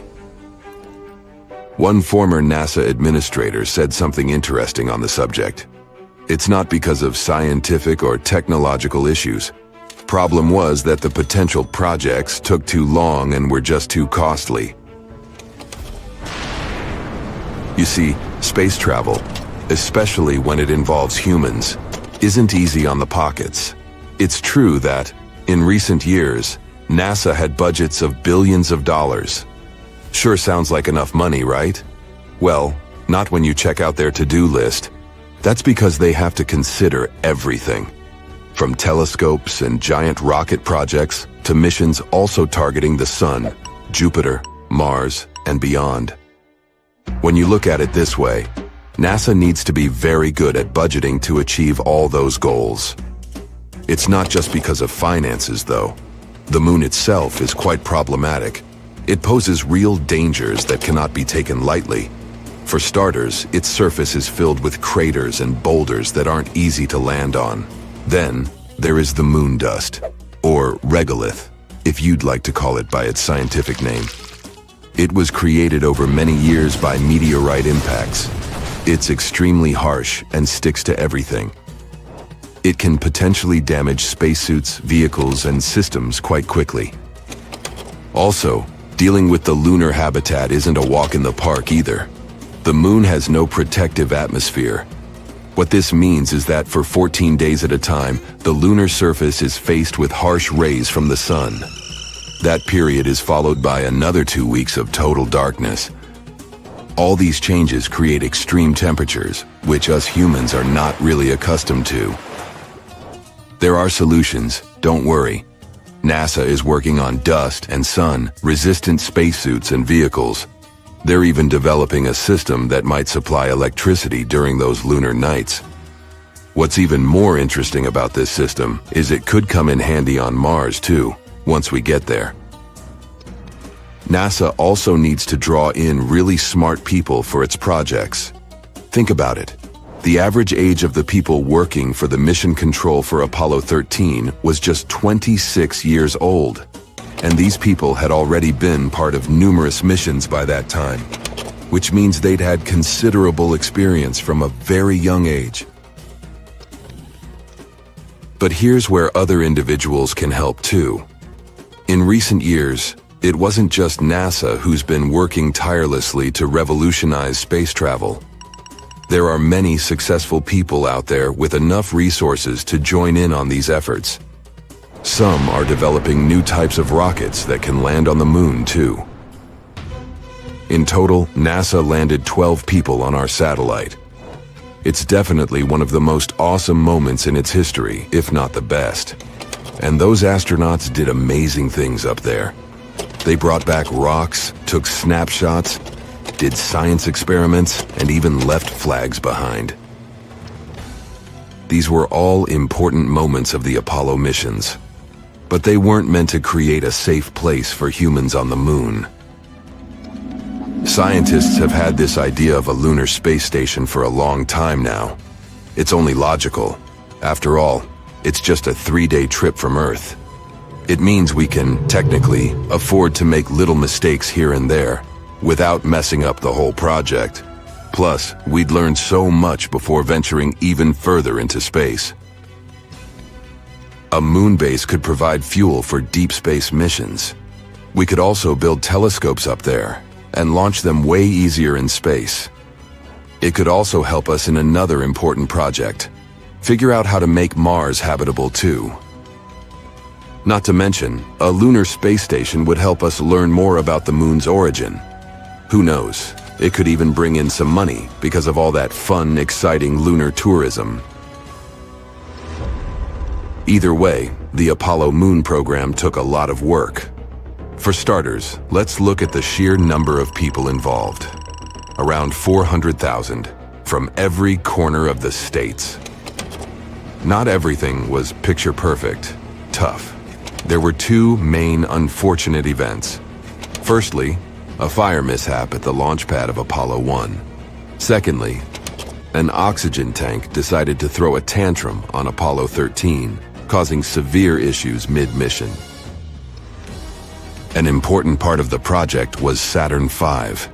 It is to this day the most powerful rocket flown successfully, being 36 stories high. Still finding it hard to picture? This rocket stood twice as tall as Niagara Falls. Thanks to Saturn V, NASA successfully completed 13 missions. This included chauffeuring 24 astronauts towards the moon, with half of them even having a little walk on its surface. The existing rockets and space shuttles can't go beyond low Earth orbit. In simpler terms, they can't reach the moon with all the gadgets astronauts need to thrive. Current space vehicles are just not capable of carrying that load, at least not since the Apollo missions happened. Regardless, we did make a lot of progress on Earth and are ready to send astronauts to our satellite pretty soon. Here's where the Artemis project comes in. It's a program overseen by NASA. And to make sure it all goes well, NASA previously launched Orion, a spacecraft with no crew on board to orbit the moon and return to Earth.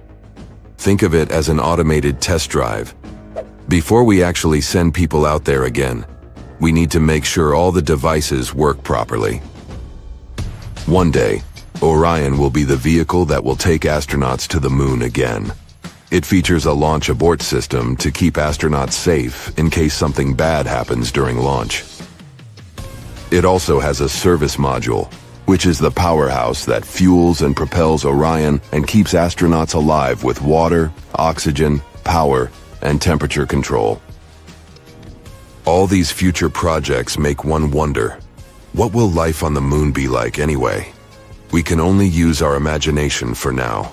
Some say we'll be living in homes straight out of a fairy tale, something like a cozy hobbit hole.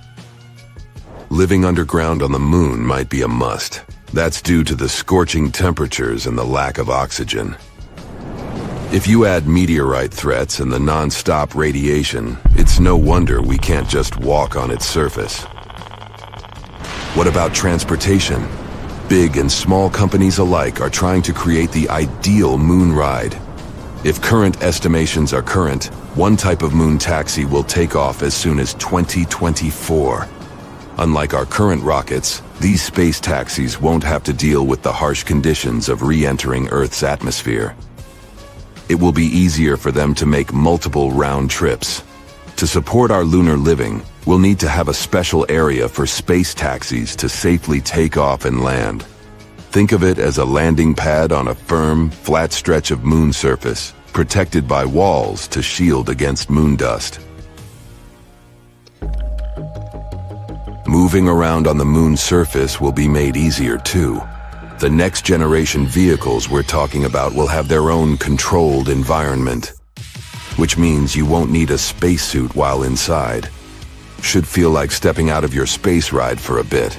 Then of course, you'll need to put on your spacesuit. All right. So we've got our homes and our rides sorted. But what about fuel? That's where the moon throws us a lifeline. The moon's lighter gravity means we don't need as much power to escape its pull. Plus, the moon has ice, and that's super handy. We might be able to convert this ice into rocket fuel. We'll need dedicated space gadgets to help gather this ice. One such tool is called Trident. It's like a drill, perfect for digging into the icy moon surface. Additional robotic helpers would then turn this ice into fuel and deliver it to a space gas station. If this works, rockets on their way to Mars could stop by for a quick fuel top-up before continuing their journey. Jupiter has 79 known moons, and the 4 biggest of them that are particularly interesting are Galilean moons. They were named after Galileo Galilei. He discovered them in the 17th century. They have something in common, but at the same time are all very different. Europa is the smallest of the Galilean moons with a diameter of 1,860 miles. It orbits Jupiter every 3.5 days. The first images we got from there were taken in the 1970s. Its surface mostly consists of water ice. Europa has long fractures, often around a mile wide, that can extend for thousands of miles across its surface. They were probably formed as the crust pulled apart from tidal forces on the mysterious ocean beneath the surface. In 2012, scientists discovered water vapor plumes erupting close to its south pole, rising up to 125 miles. These plumes can help us find what's inside Europa without having to land there. Scientists think there could be a magnificent ocean hidden 10 to 15 miles beneath the solid surface. That ocean could be 40 to 100 miles deep. Even though it's just 1/4 of Earth's diameter, it contains twice as much water as all of our oceans together. This ocean is a potential environment for some forms of life. Scientists believe the entire ice crust is floating on that ocean. It probably makes a full rotation around Europa once every 12,000 years. In the image the Galileo spacecraft took, you can see small dark brown spots. They're 6 miles across and formed as the hot, less dense material was getting to the surface. It either pushed the crust or broke through it altogether. The surface of Europa consists of so-called chaos terrains. They're rough areas surrounded by a smoother surface. Its equator could be covered in ice spikes called penitentes that can go up to 50 feet high. We have them on Earth too, especially in dry areas at high altitudes. But none of them are as big as those on Europa. Our moon has over 5,000 big craters with a diameter of more than 15 miles. Europa's surface lacks impact craters and doesn't look like it's more than 50 million years old. This means the surface of Europa is changing and reforming all the time. This moon is icy and is one of the smoothest of any solid space objects in our solar system. Because of it, it's 5 times brighter than our moon. Europa is under a constant blast of radiation coming from Jupiter. It's so strong, we wouldn't last even a day there. Europa is 5 times further away from the center of our solar system than Earth. That means it barely gets any heat coming from the sun, so it can remain frozen since the average temperature is negative 250 degrees Fahrenheit at the equator and around negative 360 degrees Fahrenheit at the poles. About 40 years ago, the Voyager 1 spacecraft came close to the rocky moon Io and discovered that it's a volcanic champion of our solar system. Io is Jupiter's 5th innermost moon, 4.5 billion years old, nearly the same age as Jupiter itself. It's similar in size to our moon, and even has a similar density and amount of gravity.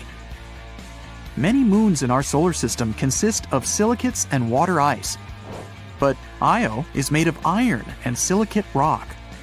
You'd be able to see some beautiful auroras on Io. As this moon rotates around Jupiter, Auroras change brightness all the time, but they're always there. Io is relatively close to Jupiter, almost 260,000 miles above its cloud tops. If you could come to Io and take a look at Jupiter from there, it would appear almost 40 times bigger in the sky than our moon. Stargazing there would be amazing. Io needs 42.5 hours to orbit Jupiter. Our moon needs almost a month. At some points, Io's tidal bulge can go up to 330 feet. It's similar to what we have on Earth. The gravity of our moon causes ocean tides. Io doesn't have an ocean, but the ground itself moves and goes up and down. It's like an elevator taking you to the bottom and then the top of a building with 30 stories. The gravity of Jupiter and its other big moons affect Io, so the solid ground tides on its surface are over 5 times as high as the highest ocean tides on our planet. All this makes Io so hot on the inside that some of the inner materials melt, boil, and try to escape in any way possible. Eventually, it creates a hole in the ground, which then turns into a volcano. Io is the most active body in our solar system when it comes to volcanoes. Io has more than 400 of those, with 150 of them erupting all the time. Some of them shoot their hot gas plumes 200 miles into space. It would be difficult to walk there because we're talking about a pretty intense world of floodplains of liquid rock, huge lava flows, multiple lava lakes, and giant collapsing mountains. Ganymede, the largest moon in the solar system we know of, also has the biggest water ocean. It's 26% greater than Mercury when it comes to volume, but it's less dense. This giant moon has a thick crust of water ice 90 miles deep. There might be a huge ocean of liquid water underneath. It extends 60 miles deep, which is about 10 times deeper than the deepest point in the Earth's ocean. The Voyager spacecraft also detected polar caps made of water frost there. Ganymede is half rock, half water, including tiny amounts of metals and ice. Its atmosphere is very thin and doesn't contain oxygen. This ocean most likely doesn't contain life. The Earth is a great example of how certain microbes and creatures can survive deep down without sunlight. But the ocean of Ganymede is so deep and the pressure is so strong that the water at the bottom is probably compressed back into ice. Certain forms of life in the deepest areas of our ocean survive thanks to geothermal vents that eject minerals. Since there's likely thick ice between the ocean and the core, this isn't the case with Ganymede. But the ocean there is salty, with multiple layers divided by icy sheets.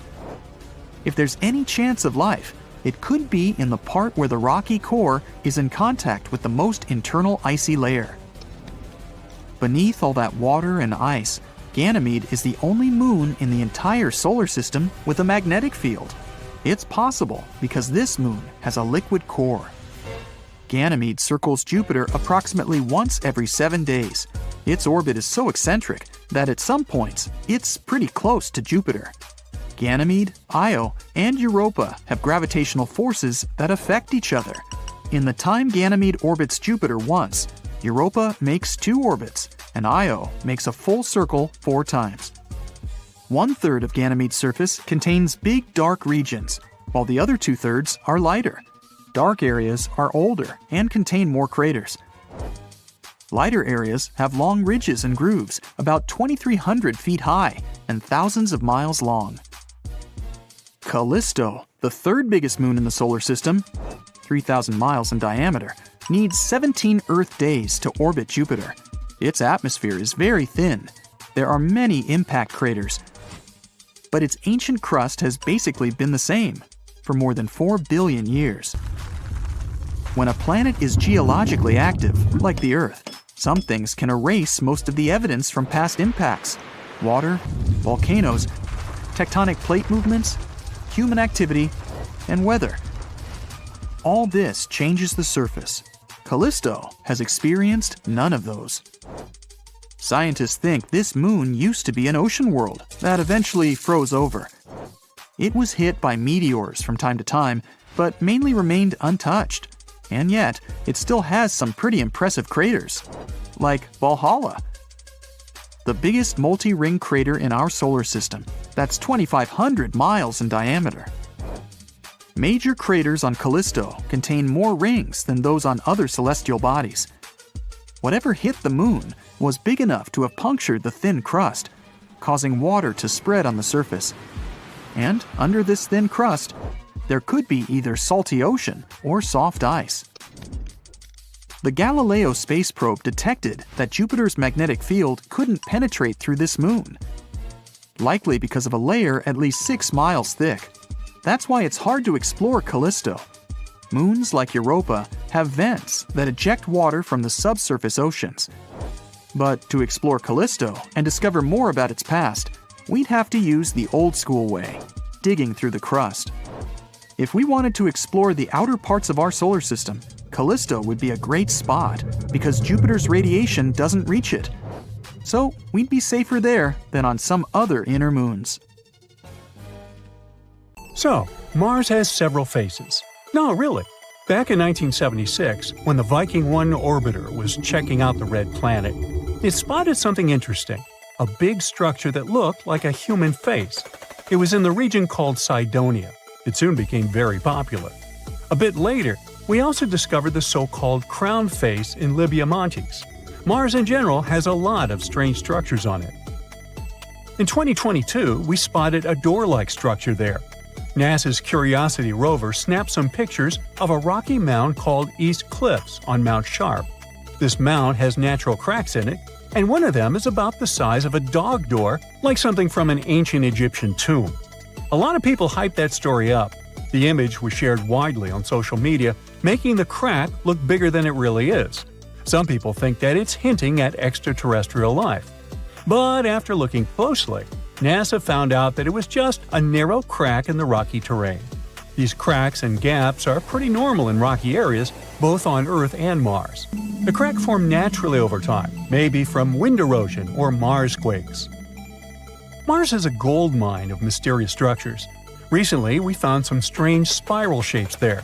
These are giant coils made of lava, and they look like big springs or loops. For years, we weren't sure whether Martian valleys were formed by lava or ice. These lava coils are shedding light on that mystery. Now, thanks to high-resolution images from NASA's Mars Reconnaissance Orbiter, researchers have spotted 269 lava spirals that can't be explained by ice-related activities.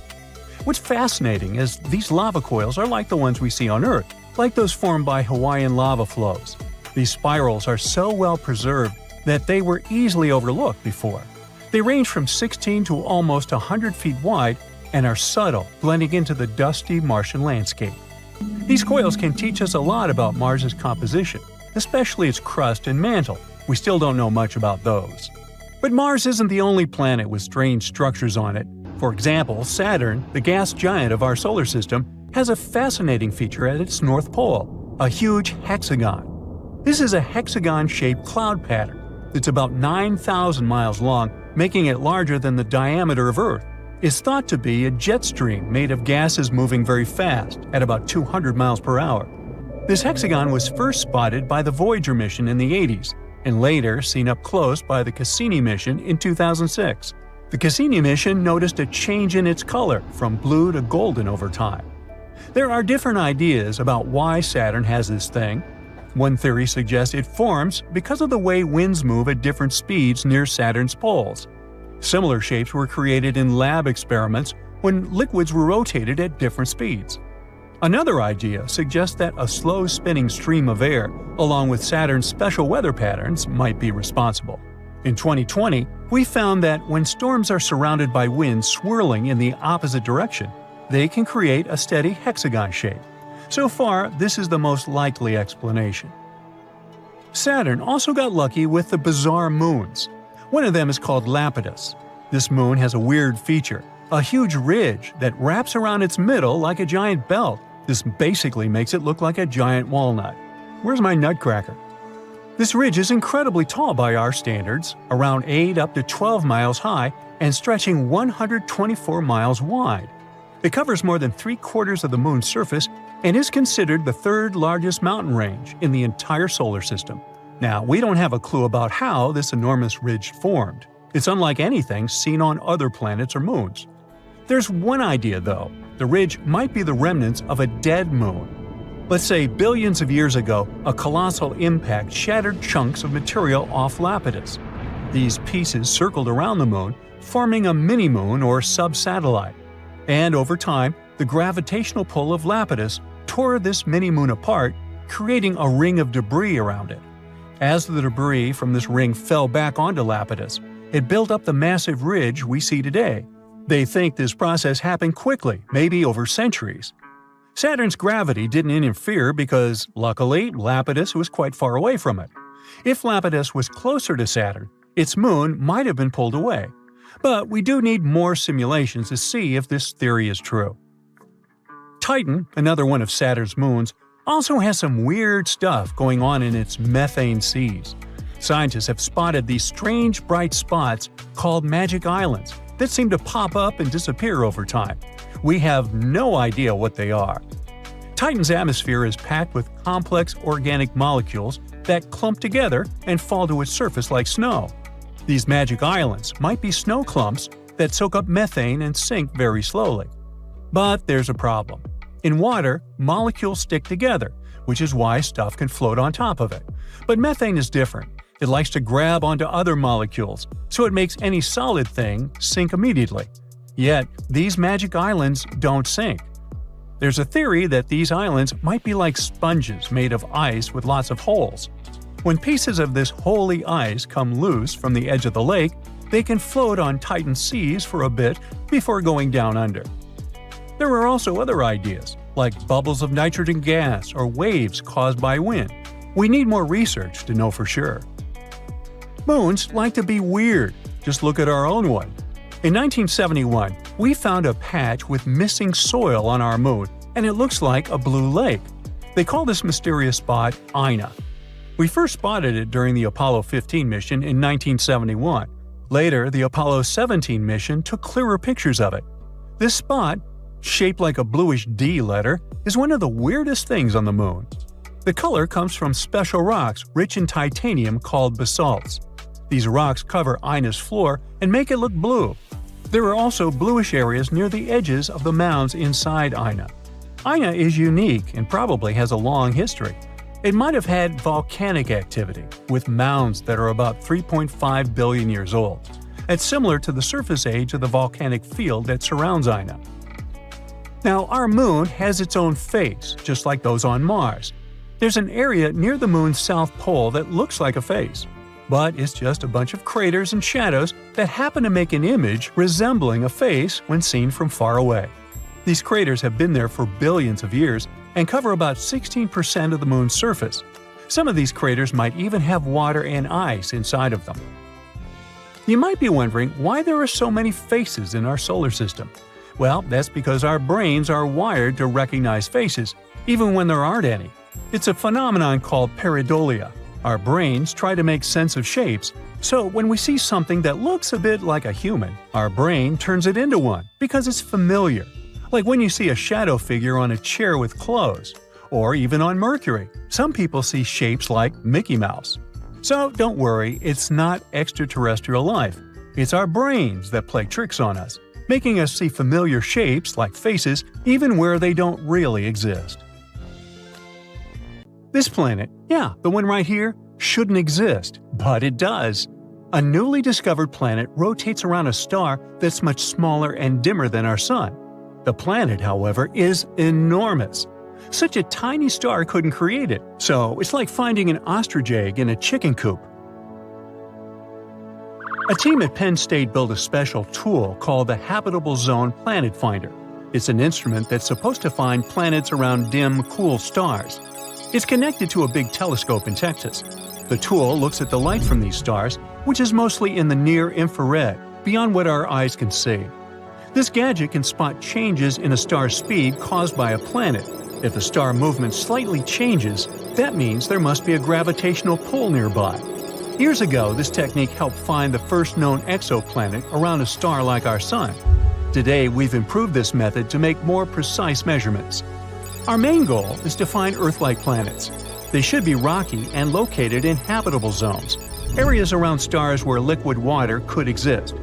The Doppler technique isn't that great at finding Earth-like worlds yet, but works well for cool, dim stars. And that's how we discovered the impossible LHS 3154b. Planets usually form in disks made of gas and dust in space. Picture a flat, spinning cloud of tiny particles. These particles come together and stick to each other, creating a flat, rotating disk. Over time, these tiny bits combine to form a solid core. This is the starting point for a planet. Once the core is there, it attracts more dust and even gas like hydrogen and helium. But making a planet this way isn't easy. They need a lot of stuff, mass, and materials. This process is called core accretion. Stars are a huge help in that process. Usually, big stars have more gravity, so they can gather more stuff to form planets. But the star we discovered recently isn't very big. It's 9 times smaller than our Sun. A star this small shouldn't have a big enough disk to make a heavy planet. To do that, its disk should have been at least 10 times bigger. But this heavy planet, LHS 3154b, exists. Now, this mysterious planet is 13 times heavier than our Earth. It's similar in size to Neptune. It's about 50 light-years away from us in the Hercules constellation, which, in space terms, is very close. The planet is also super close to its star, completing 1 year in almost 4 days. This discovery is making scientists rethink their ideas about how planets and stars come into existence. There are new theories coming around. For example, a theory called gravitational instability. It says that, instead of the pieces coming together bit by bit, the material in the disk collapses all at once, directly creating a planet. But even with this theory, it's hard to explain how such a heavy planet could form without a really massive disk. It'll take us some time to figure out the truth. This isn't the first planet that makes us doubt our theories. Recently, scientists found another planet called Hala. This planet is orbiting a star called Baekdu, and just like the previous one, it shouldn't really exist. It's way too close to its star. Stars change a lot during their lives. Normally, when a star becomes big and prepares to leave this world, it's called the red giant stage. A star like that tends to destroy or push away any nearby planets, creating a huge mess. Hala rotates around a red giant, and it should have been swallowed or destroyed by the expanding star a long time ago. But it's still hanging there. Even though Baekdu has already started burning helium and shrunk to a smaller size than expected, Hala isn't bothered in the slightest. Scientists call Hala the Forbidden Planet. This discovery challenges what we thought about how planets survive near aging stars. It raises 2 theories. One suggests that Baekdu was once 2 stars, a white dwarf and a red giant. Hala orbited them both, and they merged before the red giant fully expanded. This allowed Hala to survive because the extra helium from the white dwarf prevented the red giant from growing too much. The second theory says that Hala formed from the debris created when the 2 stars merged. In this scenario, Hala would be a very young planet orbiting an elderly star. Astronomers plan to continue studying Hala and look for more planets like that. Another oddball, besides me, is called LTT 9779b. This one scares us too because it's too shiny. The planet reflects 80% of the light from its star. Regular mirrors reflect from 85 to almost 100% of light, which means that this mysterious planet should look like a rough mirror, with aluminum or silver-like reflections. This is another Neptune-sized planet. It's located 268 light-years from us and was discovered by NASA's TESS spacecraft. It completes a full rotation around its star in just 19 hours. It's so close to its star that it's scorching hot, reaching temperatures over 3,600 degrees Fahrenheit. Normally, planets this close lose their atmosphere and turn into bare rocks. But this one breaks the rules again. Now this time, we know the secret of its survival. It's because of the planet's shiny metallic clouds, which are made of glass and titanium salt. These clouds rain titanium onto its hot surface. They also reflect a lot of the light, preventing the planet from getting too hot and losing its atmosphere. It's like having a mirror shield. This planet's size also surprised scientists. It's way bigger than Earth. Other planets this close to their stars are either much bigger gas giants or small rocky planets. This planet is a smaller gas giant, and scientists didn't expect it to exist so close to its star. This is the shiniest planet ever found, even shinier than Venus. But despite its cool appearance, it's probably not a friendly place for life because of its extreme temperatures and strange metallic rain. And our final rule breaker is a planet called WASP 107b. Scientists discovered it using the James Webb Space Telescope. It's located around 208 light-years from us in the Virgo constellation. It's also fast and completes an orbit around its star in just 6 days. This is a super Neptune exoplanet. It's similar to Jupiter in some ways, including the same size and scorching hot temperatures. But the main difference is that it's much lighter, weaker, and less dense. This is the least dense planet we've discovered so far. After researching some more, we also found that it has a tail. The helium on the planet extends beyond the transit egress. The planet is slowly losing its atmosphere due to extreme ultraviolet radiation from the star. This creates a comet-like tail. So, it looks like a fluffy comet. But that was just the beginning. The planet's low density, or fluffiness, allowed astronomers to study its atmosphere in detail. They found some surprising things, like water vapor and clouds made of fine silicate particles, which are like really fine-grained sand. The planet's host star doesn't emit a lot of high-energy light. But since WASP 107b is so loose, the light can penetrate deep into its atmosphere. This creates sulfur dioxide that smell when you light a match. In other words, it's a fluffy planet that rains sand and smells like matches. The researchers think the sand clouds in the atmosphere form in a similar way to clouds on Earth. They just have droplets of sand instead of water. These sand droplets condense, fall, turn into silicate vapor in hot layers within the planet, and then rise again to form clouds once more. And, once again, this planet couldn't have formed in its current spot. Astronomers say that it likely moved closer to its star from a birth orbit because it was attracted by some heavier neighbor. It also follows a retrograde orbit, meaning it orbits in the opposite direction to its star's rotation. All these discoveries are changing how we understand planets and their atmospheres, giving us new insights into the mysteries of our own solar system.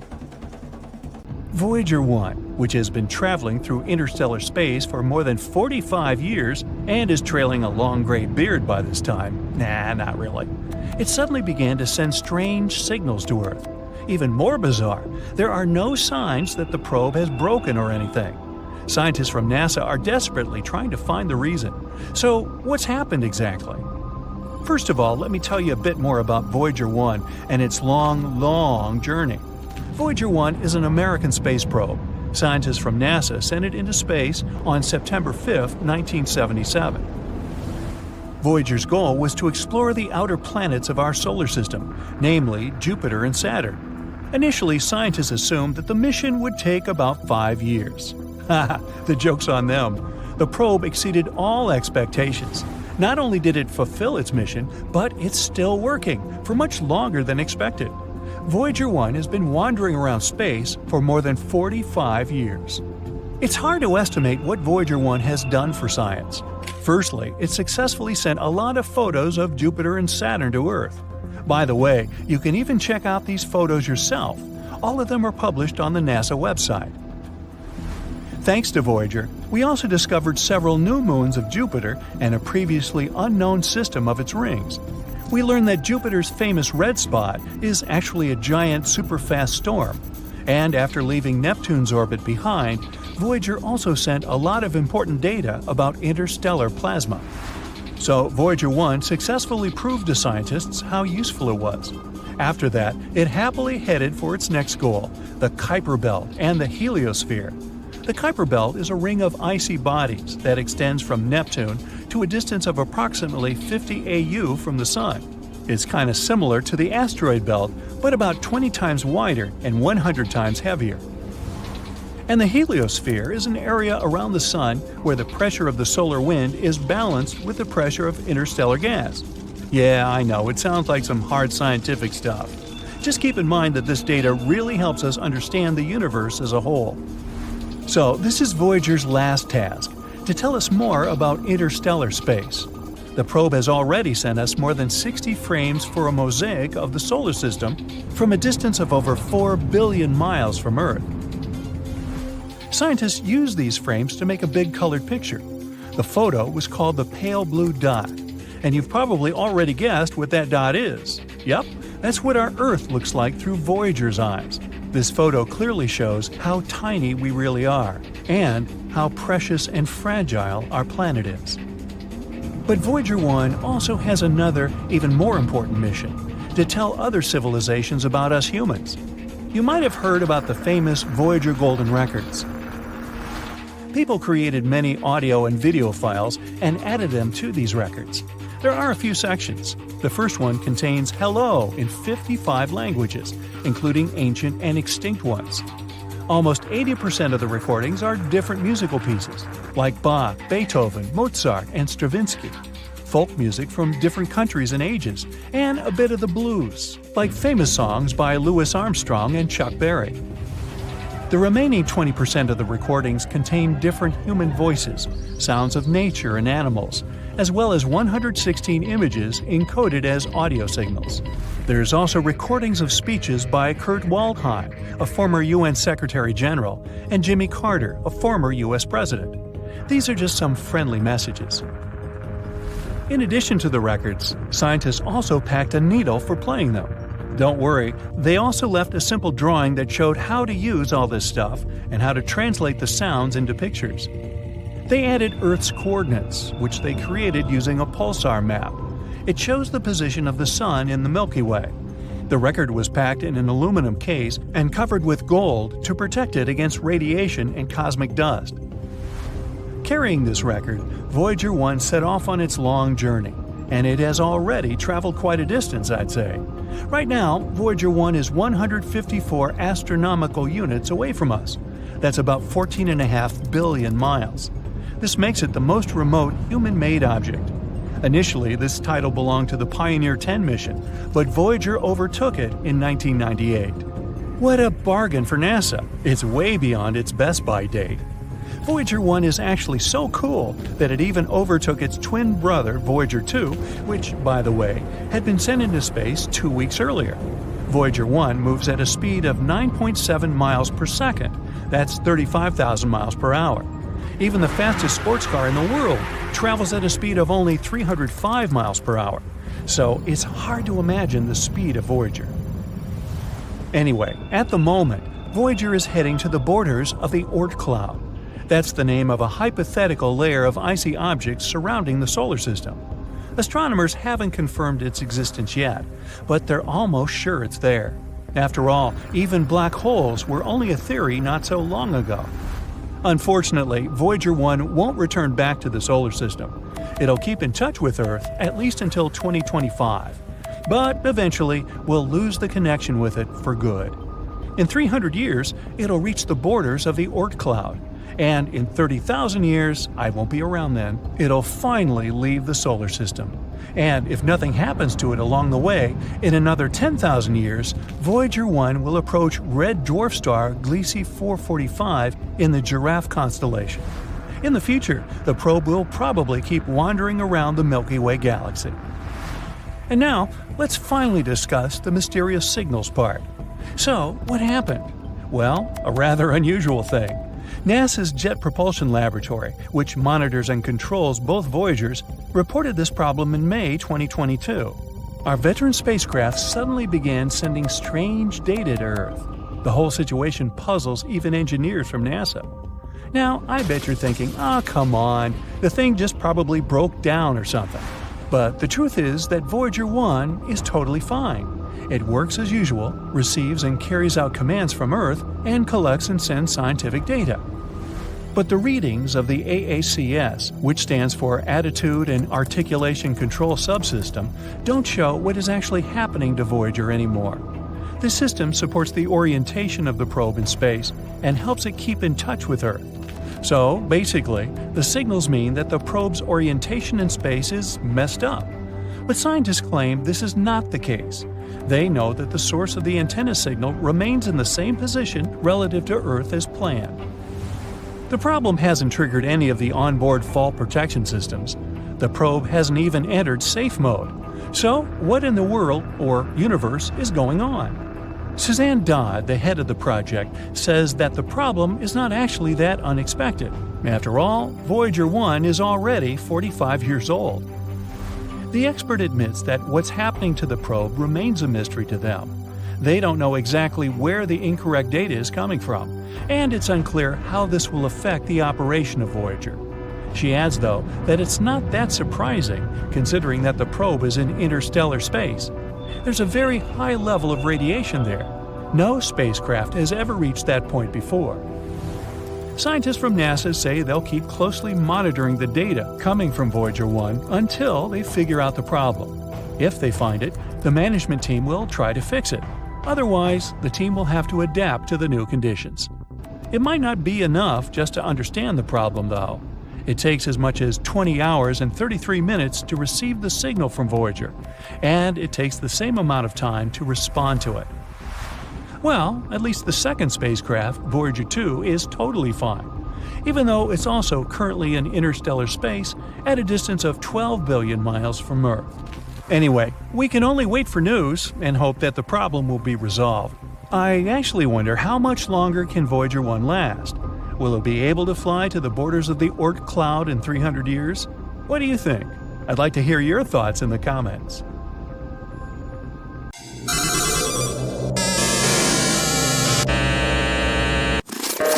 About a century ago, people envisioned the 21st century as a time filled with quirky inventions. They weren't far off the mark.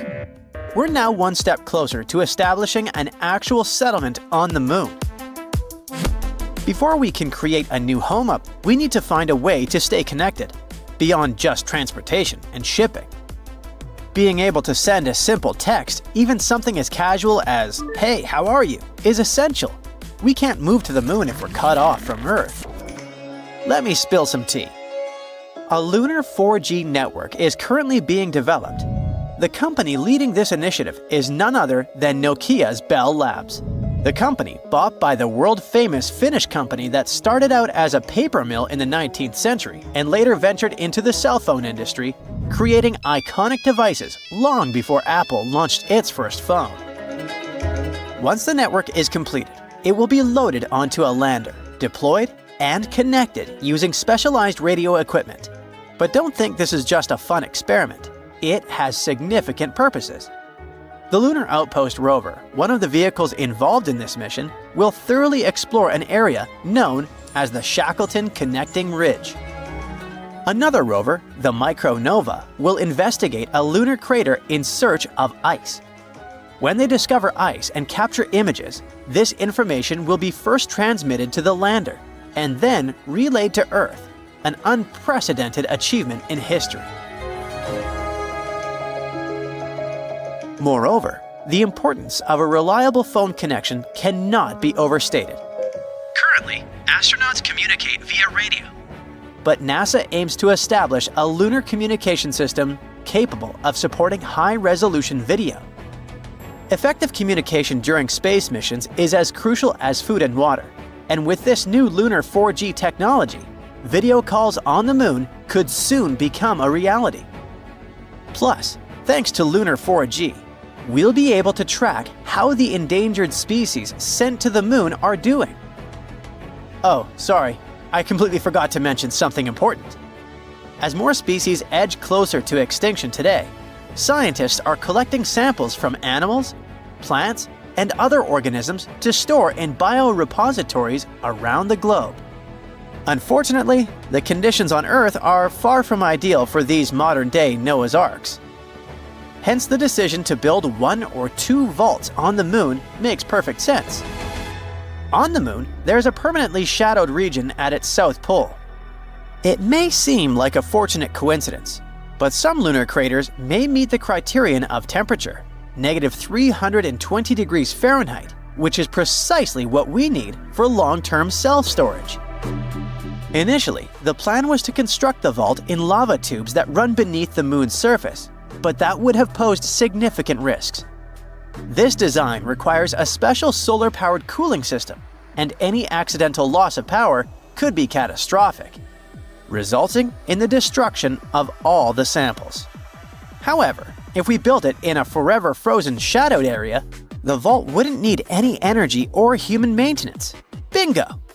It sounds almost too good to be true, and indeed there are several complications. For instance, dust is an omnipresent issue on the moon, infiltrating everything. If the storage requires seals, a dust mitigation system must be developed, which has not yet been created. So for now, it remains a theoretical concept rather than a practical solution. 40, 50 feet, why don't you turn around and let them get a view from there and... I know you want to learn about real things, not just concepts. Here's something real for you. The moon is full of human waste, carefully packed into bags. According to estimates, there are around 96 of these bags you'd probably prefer to never open. But you never know what exactly is hidden inside. It could be any product of the human body out there. So, if we ever make it to the moon and you accidentally stumble upon a mysterious bag, my advice is to resist the urge to open it. Instead, you can hand it over to scientists. They say they're eager to get their hands on them. Humans are incredible, in a rather unfortunate way. We haven't even established a proper settlement on the moon yet, but there's already around 200 tons of junk scattered about. It piles up there as if it were a teenager's room rather than a celestial body. Alongside those rather unappealing human waste bags, you'll also find cameras, drills, towels, brushes, rakes, a multitude of other technical items, and surprisingly, a falcon's feather. I'll explain that in a moment. At the end of Apollo 15's final moonwalk, David Scott pulled out a falcon's feather and a hammer to demonstrate Galileo's theory that in the absence of air resistance, different objects fall at the same rate. Amidst all that junk, there's an actual piece of art, so we could say that the moon, if it doesn't have the very first art museum, at least boasts a small exhibition. The crew of Apollo 15 took a 3.5-inch tall aluminum figure to the moon. Created by a Belgian artist, it's called the Fallen Astronaut, and it was laid on its side with a plaque listing the names of astronauts and cosmonauts who contributed to exploration. But the list of odd objects on the moon doesn't end there. If you ever find yourself in need of cash, you can find it on the moon, since a stack of $2 bills was simply forgotten there. Yep, a lot of material has been collected since 1969, when humans first stepped on the moon. It's one small step for man, one giant leap for mankind. Our natural satellite was first seen in a telescope in 1609. But what about its true age? To understand that, we need to start with how the moon first formed. Back in the mid-80s, a conference in Hawaii brought together a bunch of scientists to figure out where the moon came from. They came up with a pretty cool idea. The moon probably formed with the stuff that our planet Earth donated. Picture this. A Mars-sized object crashed into the early Earth, flinging molten materials into space, which eventually came together to become the moon we see today. This theory clears up a lot of mysteries. For instance, it used to baffle folks why the moon has such a small iron core. The answer is simple. It formed from Earth's outer layer, which isn't rich in iron. And that pale crust of the moon? It's just minerals that floated to the top when the molten moon cooled down. At first, the moon was super close to Earth, but it's been slowly drifting away at about 2 inches a year, even while you're watching this video. Figuring out when this all went down, though, is a bit tricky. The Apollo astronauts brought back a bunch of moon rocks, which helped scientists estimate their ages. The oldest ones are around 4.35 billion years old, which is about 200 million years after the solar system kicked off. So, here's the thing. There's no exact date for when the moon formed, but there are several interesting theories. One idea is that the age of these rocks could mean the moon is around 4.35 billion years old. But some scientists who look at how planets form think that most of the material in the early solar system came together way before that 200 million year mark. They argue that a big impact that created the moon happening that late seems pretty unlikely, which means the moon could actually be older than 3.5 billion years. Another interesting thought is that the moon might have gone through some serious heating events as it moved away from Earth. This is similar to what happens on Io, one of Jupiter's supervolcanic moons. The gravitational pull from a bigger body can stretch and compress a smaller one, generating heat, like when you squeeze a rubber ball. The rocks on both Io and the moon warm up this way. Rocks have radioactive elements that act like internal clocks, helping scientists figure out their ages. The catch is, if the moon heats up too much, it resets those clocks and only starts keeping time again once it cools down. So those rocks that are about 4.35 billion years old might not actually mark the moon's birthday. They could just indicate a time of tidal heating. This suggests, once again, that the moon